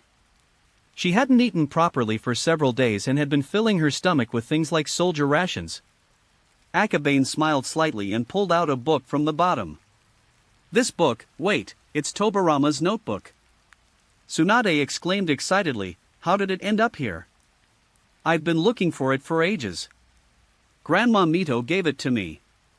If you want it next time, just say so that people don't have to go through me to pass it on." Akabane sighed, rolled up his manga, and prepared to leave. "Don't go, leave the comic." Tsunade hurriedly snatched the package and started rummaging through it for comics she hadn't read before. Before long, she picked out 4 or 5 comic books. "Didn't you say you weren't interested?" "The comics are secondary, the main problem is this hypocritical attitude." "Forget it, I'll probably get beaten up if I tell you." He rolled up his bundle, slung it over his shoulder, and headed out. "I'm going to Orochimaru's place first to talk to him about something." "You were very considerate this time. Send me another copy next time you update." When she left, Tsunade had already started reading manga with great interest, even temporarily setting aside Tobirama Senju's diary. She hadn't seen many of them before, but she had quietly enjoyed reading the earlier ones. It looks like these 5 books alone will keep her occupied for a long time. Akabane closed the door and knocked on Orochimaru's door next door. Unlike Tsunade, Orochimaru's door was locked, and he only came to open it after knocking for a long time. she still exudes an ethereal aura. Akabane lifted the things in his hands, and Orochimaru glanced at them listlessly before nodding and letting him in. Was there a new comic today? Orochimaru sat down, his voice sounding somewhat tired. They've already updated 2 volumes. Akabane said helplessly. What? 3 days have already passed? Orochimaru was startled, and his mind cleared up instantly. Updating every 2 days? That's ancient history. Akabane silently complained in his heart, but didn't say much. He put the package and food on the clean table, pointed and said, "Eat first, then read some comics and rest. I'll talk to you about something later." Aha! Orochimaru picked up some food and began to eat and drink voraciously as well. At least Tsunade goes back to sleep at night, but he simply treats the lab like his own home, sleeping directly on the table when he's tired, so he hasn't had a proper meal for 2 days. He looked as miserable as someone in prison. Chapter 178 Villains should be this cool. It's really delicious. As expected, military rations can't completely replace food. Maybe we can try developing military rations with texture and flavor. Orochimaru ate while talking to himself. He was completely obsessed, and even while eating, he would subconsciously think about his research topic. Akabane covered his face, sighing helplessly while secretly admiring him. Not crazy, not live. What do you think of this idea? As Orochimaru spoke, he stuffed another piece of meat inside. Whatever, but soldier pills have side effects, so it's best to take as few as possible. Akabane sat there, looking even less energetic than Orochimaru. Orochimaru didn't pay attention to this. After hearing this, he nodded in understanding and casually opened a manga he hadn't read before. I haven't watched it for a while, so I've forgotten some of the plot. However, after seeing the scene in episode 66 and recalling it for a moment, the image instantly came to mind. This pocket looks sinister, a bit like a venomous snake lurking in the grass. In this chapter, Kabuto finally reveals his true colors. Orochimaru's comment was correct, but the strong sense of incongruity left Akabane speechless for a moment. Me inside. How about it? Doesn't it feel revolutionary? Akabane said calmly. Orochimaru stared at his transformed self for several seconds, then frowned and pondered for a moment before saying, "The sense of subversion means, maybe a little, but thinking about it carefully, if I had the chance to obtain the Sharingan in a situation where it was extinct, I might really do it." Extinct? That's not necessarily true. I'll definitely borrow your researcher persona. You must have studied the Sharingan in those manga. Akabane smiled slightly and said, "You don't understand, there are some differences between living people and inanimate objects." Orochimaru shook his head and continued watching the following plot, not dwelling on the issue any further. On some points, he still sticks to his own views, but once he agrees, he means it and he won't do anything that violates the rules or his promises. Akabane smiled but didn't reply. Orochimaru flipped through the pages again, reading very quickly, basically scanning through everything he wanted to see in a single glance. Soon. After reading through all the contents of this volume, Orochimaru stared at the last page for a long time. The comic book version of me actually looks quite convincing. Evil and cruel. Villains should be this handsome, I guess. Orochimaru sighed inwardly for a moment, then put down the manga and continued reading the next volume. Some people may care about their image and public opinion, but Orochimaru doesn't care at this stage. For now, exploring all the unknowns is what he desires most. By the way, you said you wanted to discuss something, what is it? Orochimaru had finished eating and read the parts of the manga that he was most interested in, so he could spare some energy to chat with Akabane and come up with ideas. This is how you can make the best use of your time. Using the chakra threads required for puppetry, I simultaneously performed drawing techniques, thus achieving a simple 3-image composite illusion. Akabane explained his situation and ideas. While watching and listening, Orochimaru was multitasking, and in his mind he was still considering the feasibility of the idea. After a long pause, he put down the comic book, paused for a few seconds, and said, "It's possible, but it doesn't feel as practical as your current combination." Well, is it? Akabane fell into deep thought, focusing only on the effect and not considering the practicality. It is impossible for us to draw a perfect, flawless pattern with multiple lines. The more flaws there are, the greater the possibility of being countered. Orochimaru said calmly. An illusion with flaws is not as good as a flawless one. Akabane pondered for a moment, then nodded in agreement. However, simply layering these illusions is not very meaningful. Combining illusions alone can produce quite good results. Orochimaru opened One Piece and continued to follow the latest updates. Not long after, he saw Zoro fighting Kabeji. Perhaps chakra threads are more suitable for weapons like swords, as they also require precise operation. By the way, the Moonlight Dance technique, which includes the 3-crescent moon dance, can perfectly complement this technique. Upon seeing it, Orochimaru's mind quickly began to wander, generating even more ideas. He has already learned Night Dance, but he lacks control over it, so it will probably be quite a challenge for him. There's nothing we can do about it. Orochimaru shook his head slightly and continued reading the manga in his hand. Chakra control is 70% talent and 30% effort. Of course. Basic training such as climbing trees and wading through water will not be mentioned, as these are the most basic parts of chakra control. It will probably take a lot of hard work to improve. The Chop Chop fruit is even more unbelievable than a bloodline limit, completely beyond reality. Orochimaru didn't understand this fruit at all. How can someone whose limbs have been completely removed still move and reassemble freely? The most terrifying thing is that despite losing so many limbs, the bizarrely assembled body did not die. This isn't a human, it's clearly a puppet. Comics are inherently detached from reality. If they were exactly the same as reality, what would be the point? Page 178. Everyone has different focuses. Characters like Tsukumo and Yoruichi focused more on Zoro. Because Zoro's swordsmanship is flashy and powerful, and they happen to be swordsmen. For Orochimaru, reading comics was more about stimulating his creative thinking. The rubber fruit inspired him to think about soft plastic modification. Torn to pieces. Sorry, I really can't handle this. Alright, you can keep these comics. I'm going back now. Akabane packed his bags, preparing to leave. He wasn't really comfortable in such a dimly lit place. And many more. After Orochimaru finished eating, his energy was restored considerably, and he began to think about some things. He squatted down, pulled out a rather large arm guard from under the table, placed it on the table, and said, I've also figured out the last one in your comic. Although the effect isn't as strong, it should be about half as effective. What equipment did TOS have? Akabane picked it up and examined the armor carefully. The exterior is simple, but judging from the many intricately carved holes, Orochimaru really put a lot of effort into it. Yes, have you told the teachers? Akabane asked. If all 3 pieces were available and could be mass-produced, the attack power of Chunin and Genin would definitely be elevated to a whole new level. I didn't have time.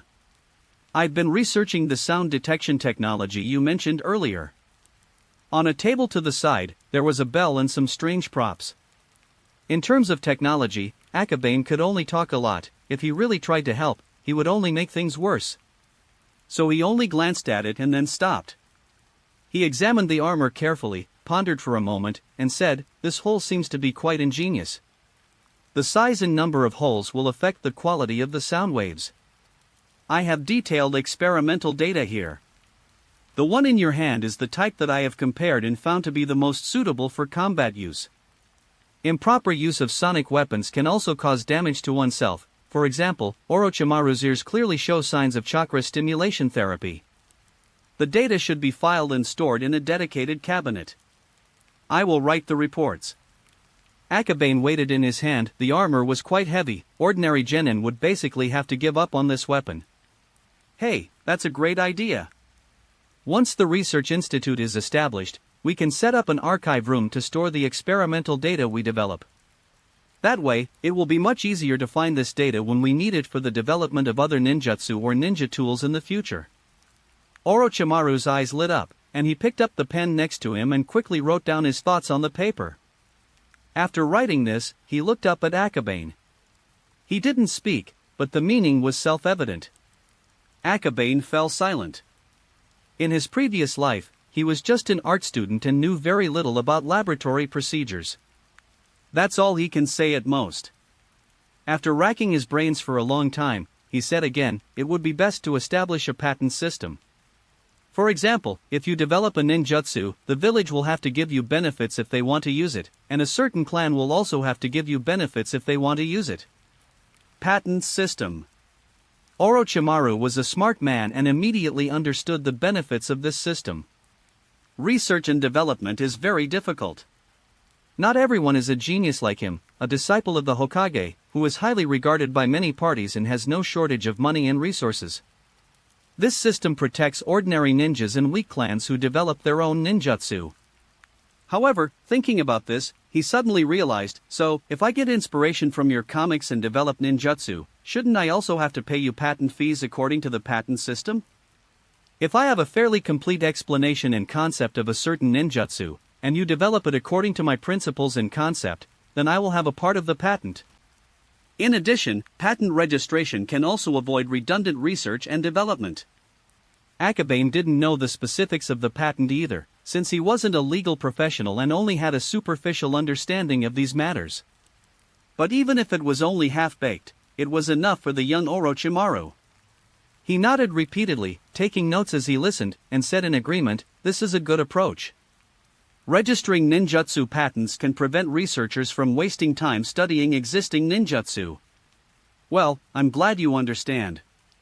Akabane secretly breathed a sigh of relief. He really didn't know anything about digging deeper into the patent issue. Half a bucket of manure is really uncomfortable. Orochimaru was still looking forward to it, but seeing Akabane's expression, he knew that Akabane really had nothing left, so he could only regretfully put away his notebook. This notebook contains his ideas and concepts for the establishment of the research institute. I'll be going now if there's nothing else. Give me the report on this ninja tool, and also give me the data for this set, such as the size, number, and arrangement of the holes. Akabane packed his things, putting the ninja tool into his bag.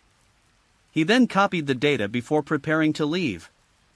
Next time, add more vegetables to my plate. This food got a bit greasy towards the end. Orochimaru shouted. Akabane's movements as he left were somewhat stiff. He had only brought food and drinks on a whim, so why did it feel like he was ordering takeout? These tech geeks. In that case, once the research institute is established, we can let Kurama Yunlang develop the food delivery business. Naruto version of Mate 1 Mai. Good idea, but it's inefficient without a network. Akabane walked along, thinking regretfully. If we had the internet, we wouldn't need to go through all this trouble.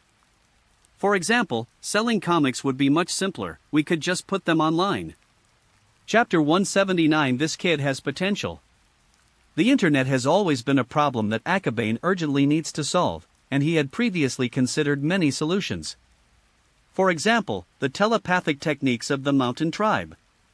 It can transmit information from one person's brain to others within range, similar to a radio station in the previous life. There are no detailed records of this ability yet, and Akabane doesn't know much about it either, so he's unsure if it can transmit visual or auditory information. A text-based broadcast doesn't seem to be of much use. Another method is the dream taper.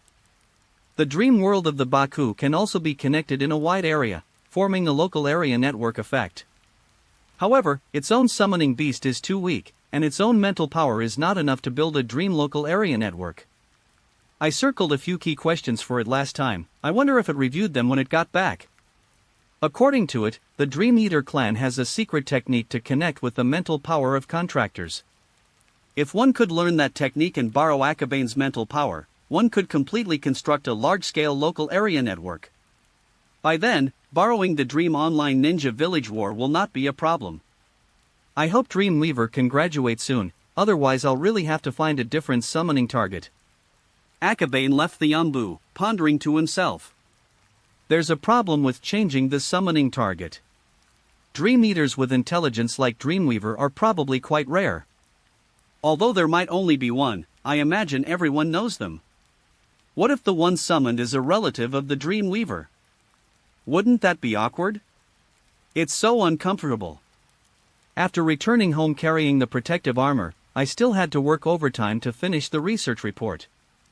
Deep down, Akabane didn't want to do this report, but it was his idea to build this equipment, and Orochimaru was only half helping.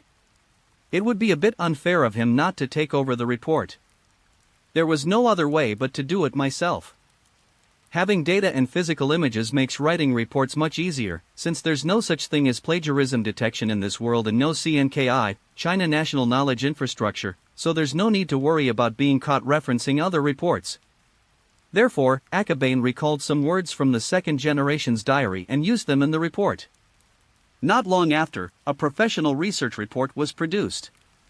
Basically similar to the second generation's diary, with a repetition rate of over 40%, Akabane read it once, then framed it and planned to discuss it with the third generation tomorrow. It's mainly for funding. The popularization of ninja tools is a matter for the village, he can't be the one to foot the bill. With assets like ninja tools, comparable to weapons in his previous life, Akabane's meager wealth wouldn't even amount to much if he tried to get into the ninja tool business. Therefore, his idea was simple: pay first, then get reimbursed by the village. Akabane didn't get up until noon the next day. He originally wanted to go earlier, but then he thought that if he went too early, the three generations might not be at work yet, so he slept for a while longer. When he woke up again, it was already noon. Kurama Chiaki has already gone to work. A few days ago, he was officially transferred to the position of deputy captain of the guard unit, responsible for coordinating some of the guard unit's work and managing recruitment. Although it's called management, it's really just a nominal title. In terms of management, Kurama Chiaki was indeed not very talented, and he was well aware of this.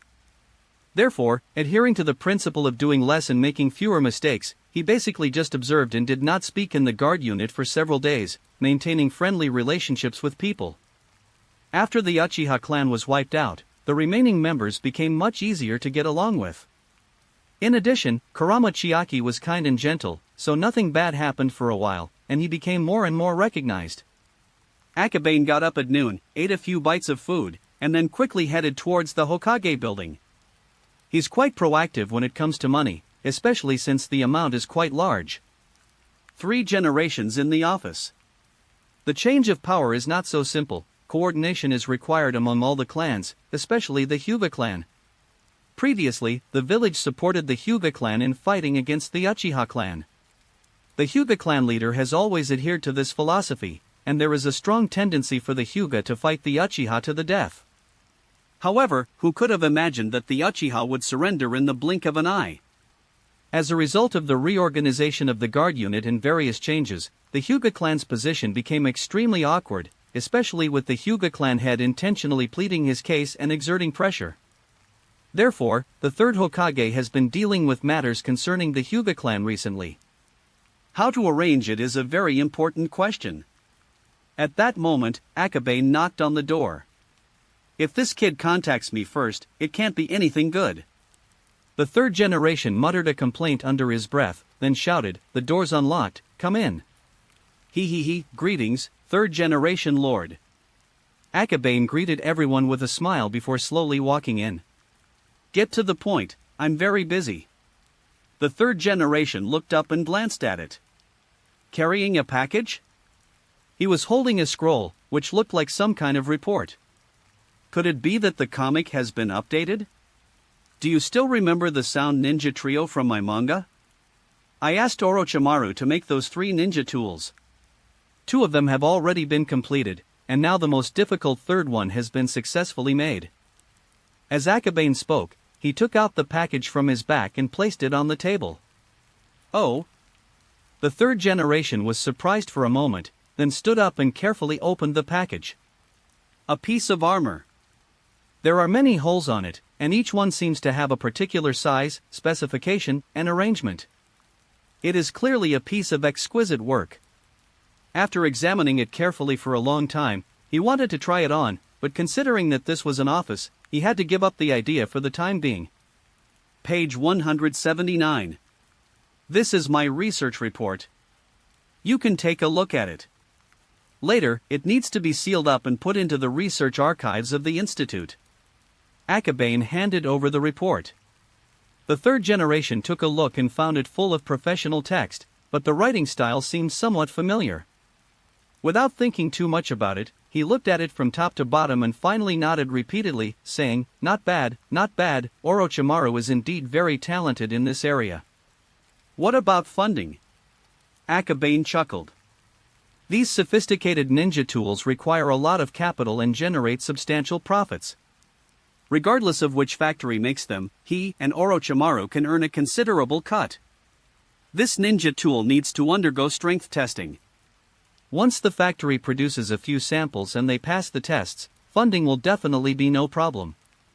In addition, while ensuring quality, it would be best to increase production volume as well. The third Hokage continued his research with the protective armor, but it wasn't really true that this kind of ninja tool could significantly increase combat power.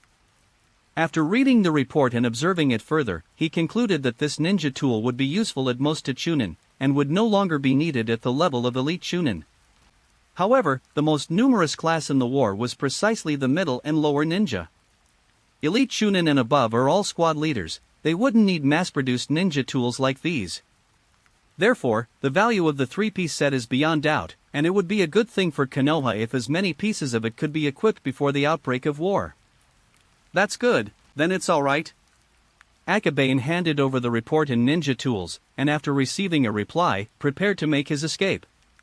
Wait a moment, I'll handle this armor, but there's another matter I need you to take care of. The third generation immediately called out to him. How can we easily let go of laborers who come to our door? What's the matter? Akabane's heart skipped a beat. He had a bad feeling. Your comics are sold in Kawanoko, right? Sandai asked. Yes, but this matter is left to the caravan to handle. My family is not involved. Akabane explained. I hope you can communicate with the caravan and have our people infiltrate inside. The third generation said. What can the Hyuga clan do? Without a doubt, besides Gentle Fist, the Yakugan's greatest strengths lie in reconnaissance. If the Uchiha clan controls the guards, they can simply have the Hyuga clan set up a reconnaissance team. In any case, the greatest power is still in the hands of the Hokage lineage, and the Yambu will not be abolished, so there is no need to worry about them having any other ideas. The Land of Rivers is the Hyuga clan's first mission. Infiltrate them? I'll ask someone to inquire. Akabane thought for a moment and could only reply in this way. Although he had met the caravan leader once, the two had no way to contact each other directly. The only solution at present is to ask Yamano Izumi on his behalf. Yes, it's best to resolve this as soon as possible. The third generation nodded. Since we haven't informed the Hyuga clan yet, this gives us time to discuss things with them. Akabane thought for a moment and said, by the way, Sunagakure also sends caravans to the Land of Rivers for trade. They might be using these caravans to keep their ninjas in the Land of Rivers, just like we are. After a moment of contemplation, the third Hokage said, it's alright. Once the Hyuga people enter the Land of Rivers, let them carry out a sweep. However, this would require a significant increase in manpower to enter the Land of Rivers, meaning that in addition to the caravan route, a group of people would need to be secretly infiltrated. In this way, the people cooperating with the caravan can be changed to other families, with the Hyuga clan secretly infiltrating. After a moment's thought, the three generations had already made a plan. Then, I'll go now? Akabane breathed a sigh of relief, but was also somewhat incredulous. Such a simple task wouldn't take much time at all. Go. The third generation nodded, showing no intention of trying to persuade them to stay. Akabane walked out the door, then couldn't help but glance back. Although the third generation looked very serious, he always felt that the other person was reading art comics in the office. Trust between people. He sighed softly, instantly realizing how others viewed him. Forget it, I'm too lazy to explain. Akabane shook his head, preparing to go back to work. The upcoming One Piece storyline is quite exciting. We've already drawn quite a bit about the Shadow Clones, and with the addition of Usopp himself, we should be able to finish drawing Usopp's part. This way, we can send a whole batch to the Land of Rivers and earn a lot of points. I'm just a little tired. Kurama was not surprised by his arrival. After all, Akabane would come to the comic book store every day and leave a shadow clone. But today is different. Akabane created a shadow clone, but instead of leaving, it remained in the restroom. What's the situation? Kurama Yunlang cautiously peeked out and saw Akabane and his clone drawing together. Brother Yunlang, give me a few of the latest updates, and I also want Intimate Desert. Just then, a child's voice suddenly rang out from behind. Kurama Yunlang was startled and turned around to see the person's face clearly. What do you want? The last 2 volumes of Naruto and One Piece have been updated, as has the latest volume of Ika Desert. Uchiha Ryo repeated it again.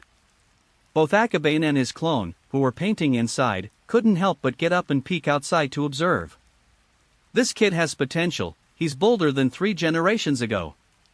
Chapter 180 Short Comic Kaiheim. The 3rd generation at least knew to change his appearance. Although his transformed appearance wasn't carefully considered, he wasn't as daring as some others. This gentleman is different. He shouts as he enters, openly and fearlessly. You really want to buy it? Brother Yunlang, is it strange that I bought a comic book? Uchiha Ryo was puzzled. He thought he had been friendly enough, so why was this guy making things so difficult for him even when he was buying a comic book? We agreed that from now on, all villagers would be one family. Anma Yunlang turned around to get it, feeling extremely bitter. He had meant well, but in the end, he was met with disdain. Uchiha Ryo glanced at the cover and nodded in satisfaction. That's right, it's this book. Unfortunately, the first volume was stolen by the clan chief and hasn't been returned yet. He hesitated when he thought about the first volume. I don't know if I can get it back from the clan chief, but if I can't, I might as well buy another copy. Therefore, Uchiha Ryo said, give me a copy of the first volume as well. You want the first volume too? Kurama Yunlang's eyes widened. What's wrong with this guy? He wants to buy another copy after reading the first one. Could it be that the previous hand held? Just give me one. As Uchiha Ryo spoke, he opened the second volume. All the books he had bought before were taken by Uchiha Genkai and have not been returned to this day. Therefore, he does not know the contents of the books. He only knows that he has seen the clan leader secretly looking at them when he goes to the clan leader's house. Meanwhile, since Akabane and the others graduated while he was held back a year, he had paid little attention to Jiraiya's changes and was unaware that Jiraiya was now an artist. He hadn't even boarded the bus yet when he turned to the first page. When Anma Yunlang took it out, he was filled with admiration when he saw that even a child 5 or 6 years younger than him dared to look at art comics in the street. A true hero. However, after turning a few pages, Uchiha Ryo suddenly blushed and his breathing became rapid. The car is coming. What is this? Uchiha Ryo was stunned. Before reading it, he didn't know what kind of book it was. Although it is very good and exciting, the problem is that reading this kind of book in public is really inappropriate. Now he finally understood what the book in Kakashi's hand was. Intimacy Paradise, Intimacy Violence. He thought it was Naruto manga merchandise, but it turned out to be some kind of inappropriate book for children. Ashamed. Ling, do you still want this comic? Kurama could tell that the child probably hadn't read this comic book before. The previous copy had likely been confiscated by an elder. No, no more. Uchiha Ryo put away the comic book, threw down the money, and ran away. Although he said he didn't want it, he still obediently took the second volume with him. TSK, I never realized this guy was such a closet pervert when we were in school. The shadow clone let out a strange laugh. Uchiha Ryo is a classic example of Uchiha clan personality. At school, he rarely communicates or interacts with people from other clans, except for his own group. Therefore, Akabane doesn't really know much about him. Little did they know that behind the expressionless and aloof demeanor lay such a secretly passionate personality. Keep working. After watching the commotion, Akabane returned to his seat and continued drawing. He has completed one chapter's worth of work, and the One Piece storyline has now progressed to chapter 30. According to the original schedule, it could have been compiled into a volume and updated, but now Akabane plans to add 5 more chapters. Chapter 35 covers the time when Captain Kuro reveals his true colors and engages in a major battle with Luffy's pirate crew. In short, the most exciting part of the plot is about to unfold. Since you've worked so hard today, I'll work a little overtime. Page 180. The shadow clone said calmly, but later, you have to give me a break and let me go out for a stroll. As a shadow clone, his lifespan is very short. Many exes begin and end with work, but he's different, he's a shadow clone with dreams. Sure, can you send me the update? I'll take a stroll over there while I do. Akabane said casually. Still working. The shadow clone sighed deeply, realizing that he was just like young Bilal, destined to be exploited throughout his life. However, it's good that they can leave the village, as most of their shadow clones probably haven't even left the village. He comforted himself in this way. In fact, compared to those shadow clones that were created only to die, they were already quite lucky, at least that's what Akabane thought. With both the main body and the shadow clone working together, it will only take a short while for the next 5 episodes to finish. As for the one on the other side, after completing the 5th chapter of Naruto, I'll send the manga here and then decisively disintegrate myself. However, Akabane quickly finished the remaining 5 chapters of One Piece. After all, the two of them were drawing at the same time and supervising each other, so their efficiency was 3 times higher than usual. At this time, Yamano Izumi's caravan had not yet arrived. Akabane kept his promise and sent his clone to deliver the manga update, while also taking a stroll. As for whether the clone will cause trouble, it is impossible to know, since the individual consciousness created by the shadow clone is relatively independent. The shadow clone left the village. The location of the arsenal was not difficult to find from the shared memories, so he made his way smoothly after leaving the village and arrived at the arsenal in no time. You are Mr. Akabane, why did you come in person? No need to announce it, the 2 security guards recognized them. Now, in the arsenal, some people may not recognize the ministers from above, but absolutely no one will not recognize Akabane. After all, the profits from the weapons business go to the higher-ups, while the profits from the comics are shared by everyone. I have some business to attend to here. Is Mr. Yamano here? The shadow clone asked calmly. Yes, you can go find it yourself. The 2 security guards were very welcoming and, without suspecting anything, opened the door and let Akabane in.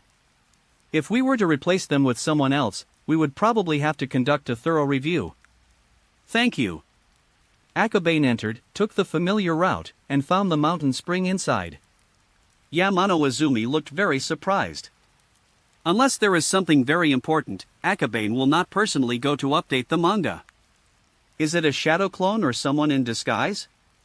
He pondered inwardly, but outwardly remained calm and extremely enthusiastic, immediately standing up and saying, Mr. Akabane, I didn't expect you to come in person. Factory manager, you don't need to test me anymore. Why don't you just start calling me Akabane directly? The shadow clone calmly sat down, seeing through Yamano Izumi's probing, and then took out several comics from the package. Yamano Izumi gave an awkward laugh and apologized, saying, the weapons I manufacture are quite valuable, so I need to be careful. Understood, I'm here mainly about the comic update. The shadow clone divided the comics into 3 stacks, pointing to the thickest one and saying, this stack is for One Piece updates, this stack is for Naruto, and this stack. What is this stack of things? Yamano Izumi came closer and looked at it curiously for a few moments. Kaiheim Musen? This is my latest attempt at a short comic. You can take some and print them out. Konoha doesn't need to print them. They should be mainly shipped and sold to foreign countries such as the Land of Rivers, Amagakure, and the Land of Water. The shadow clone said calmly. You only need to sell to other countries, right? Okay, I understand. Yamano Izumi understood, and then turned the comic book over to take a look. He was captivated at first sight. This style of painting. Delicate and graceful, the clothing is also a very retro Warring States period style. The most important thing is, turn to the first page, and you'll find an exquisitely beautiful, breathtakingly gorgeous, color portrait. He quickly looked up. The shadow clone asked with feigned concern, Mr. Yamano, are you alright? No. It's nothing, I'm just not feeling well lately, and it seems like I'm going to have a nosebleed. Yamano Izumi quickly put the cover back on, while secretly suppressing the inner demon within him to prevent it from escaping and causing havoc on the world. It's good that you're alright. I'll leave the printing of this comic to you. The proceeds will remain the same. The shadow clone said calmly. This comic is bound to be a hit. If it isn't, I'll eat it in front of all the workers in the factory. Izumi-ko said with absolute certainty. The book is a good book, otherwise, it's impossible that reading just one page would disturb his usual peace and quiet. How could a good book like this not become a hit? You can decide for yourself, but it's better to be as fast as possible.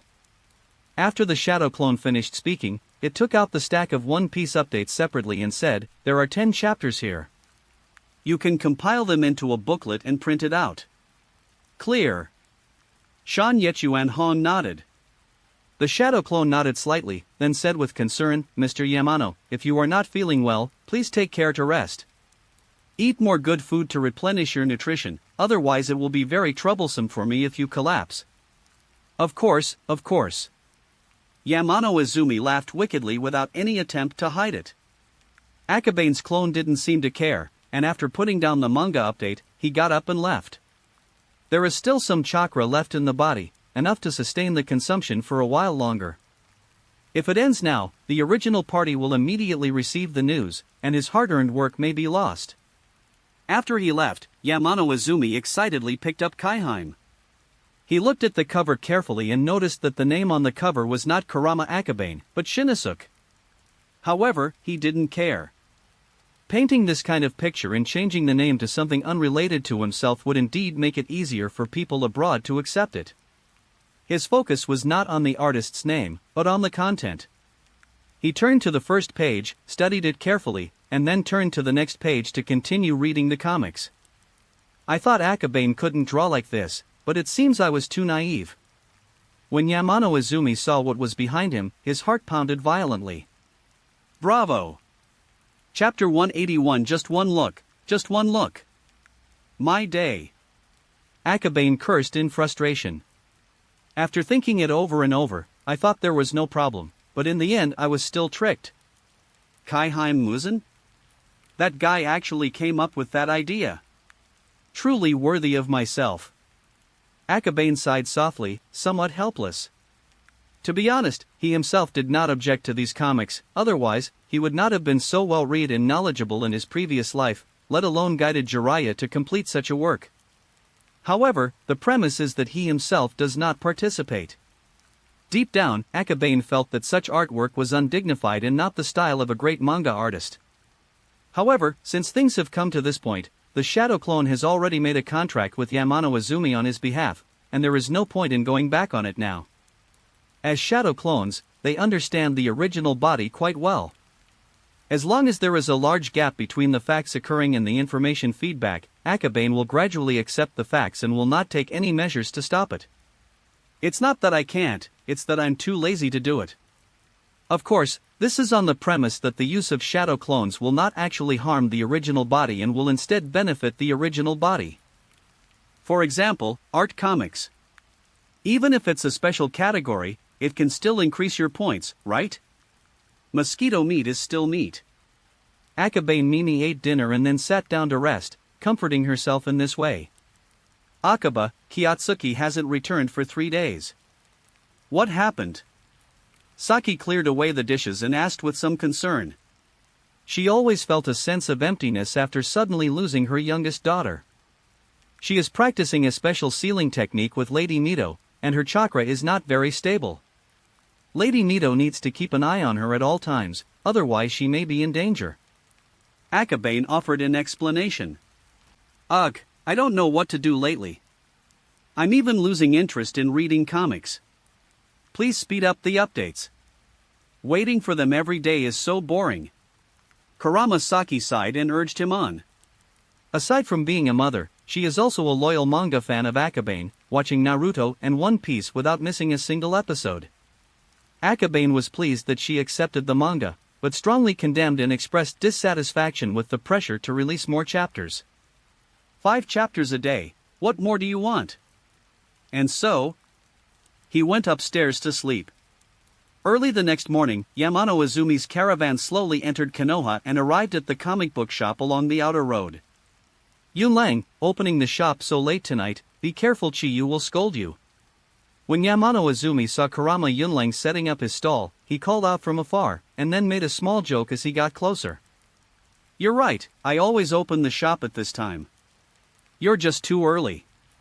Kurama Yunlang wiped his hands and then came over to inspect the goods. Actually, there wasn't much to inspect, he mainly checked whether the goods had gotten wet or something. 200 copies were printed the day before yesterday. The ones that were just delivered yesterday haven't been printed yet. Only 50 copies are available at my factory. Yesterday's One Piece update was too numerous, so we didn't include them this time. In addition, we'll make up for the previous updates with 200 copies each, as well as 10 new short comics. Short comics?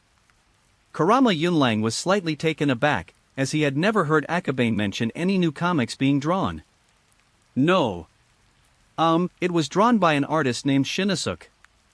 Yamano Izumi was about to say that it was given by Akabane, but then he thought about it and guessed Akabane's intention in going there alone, so he took the initiative to conceal it for him. Never heard of that.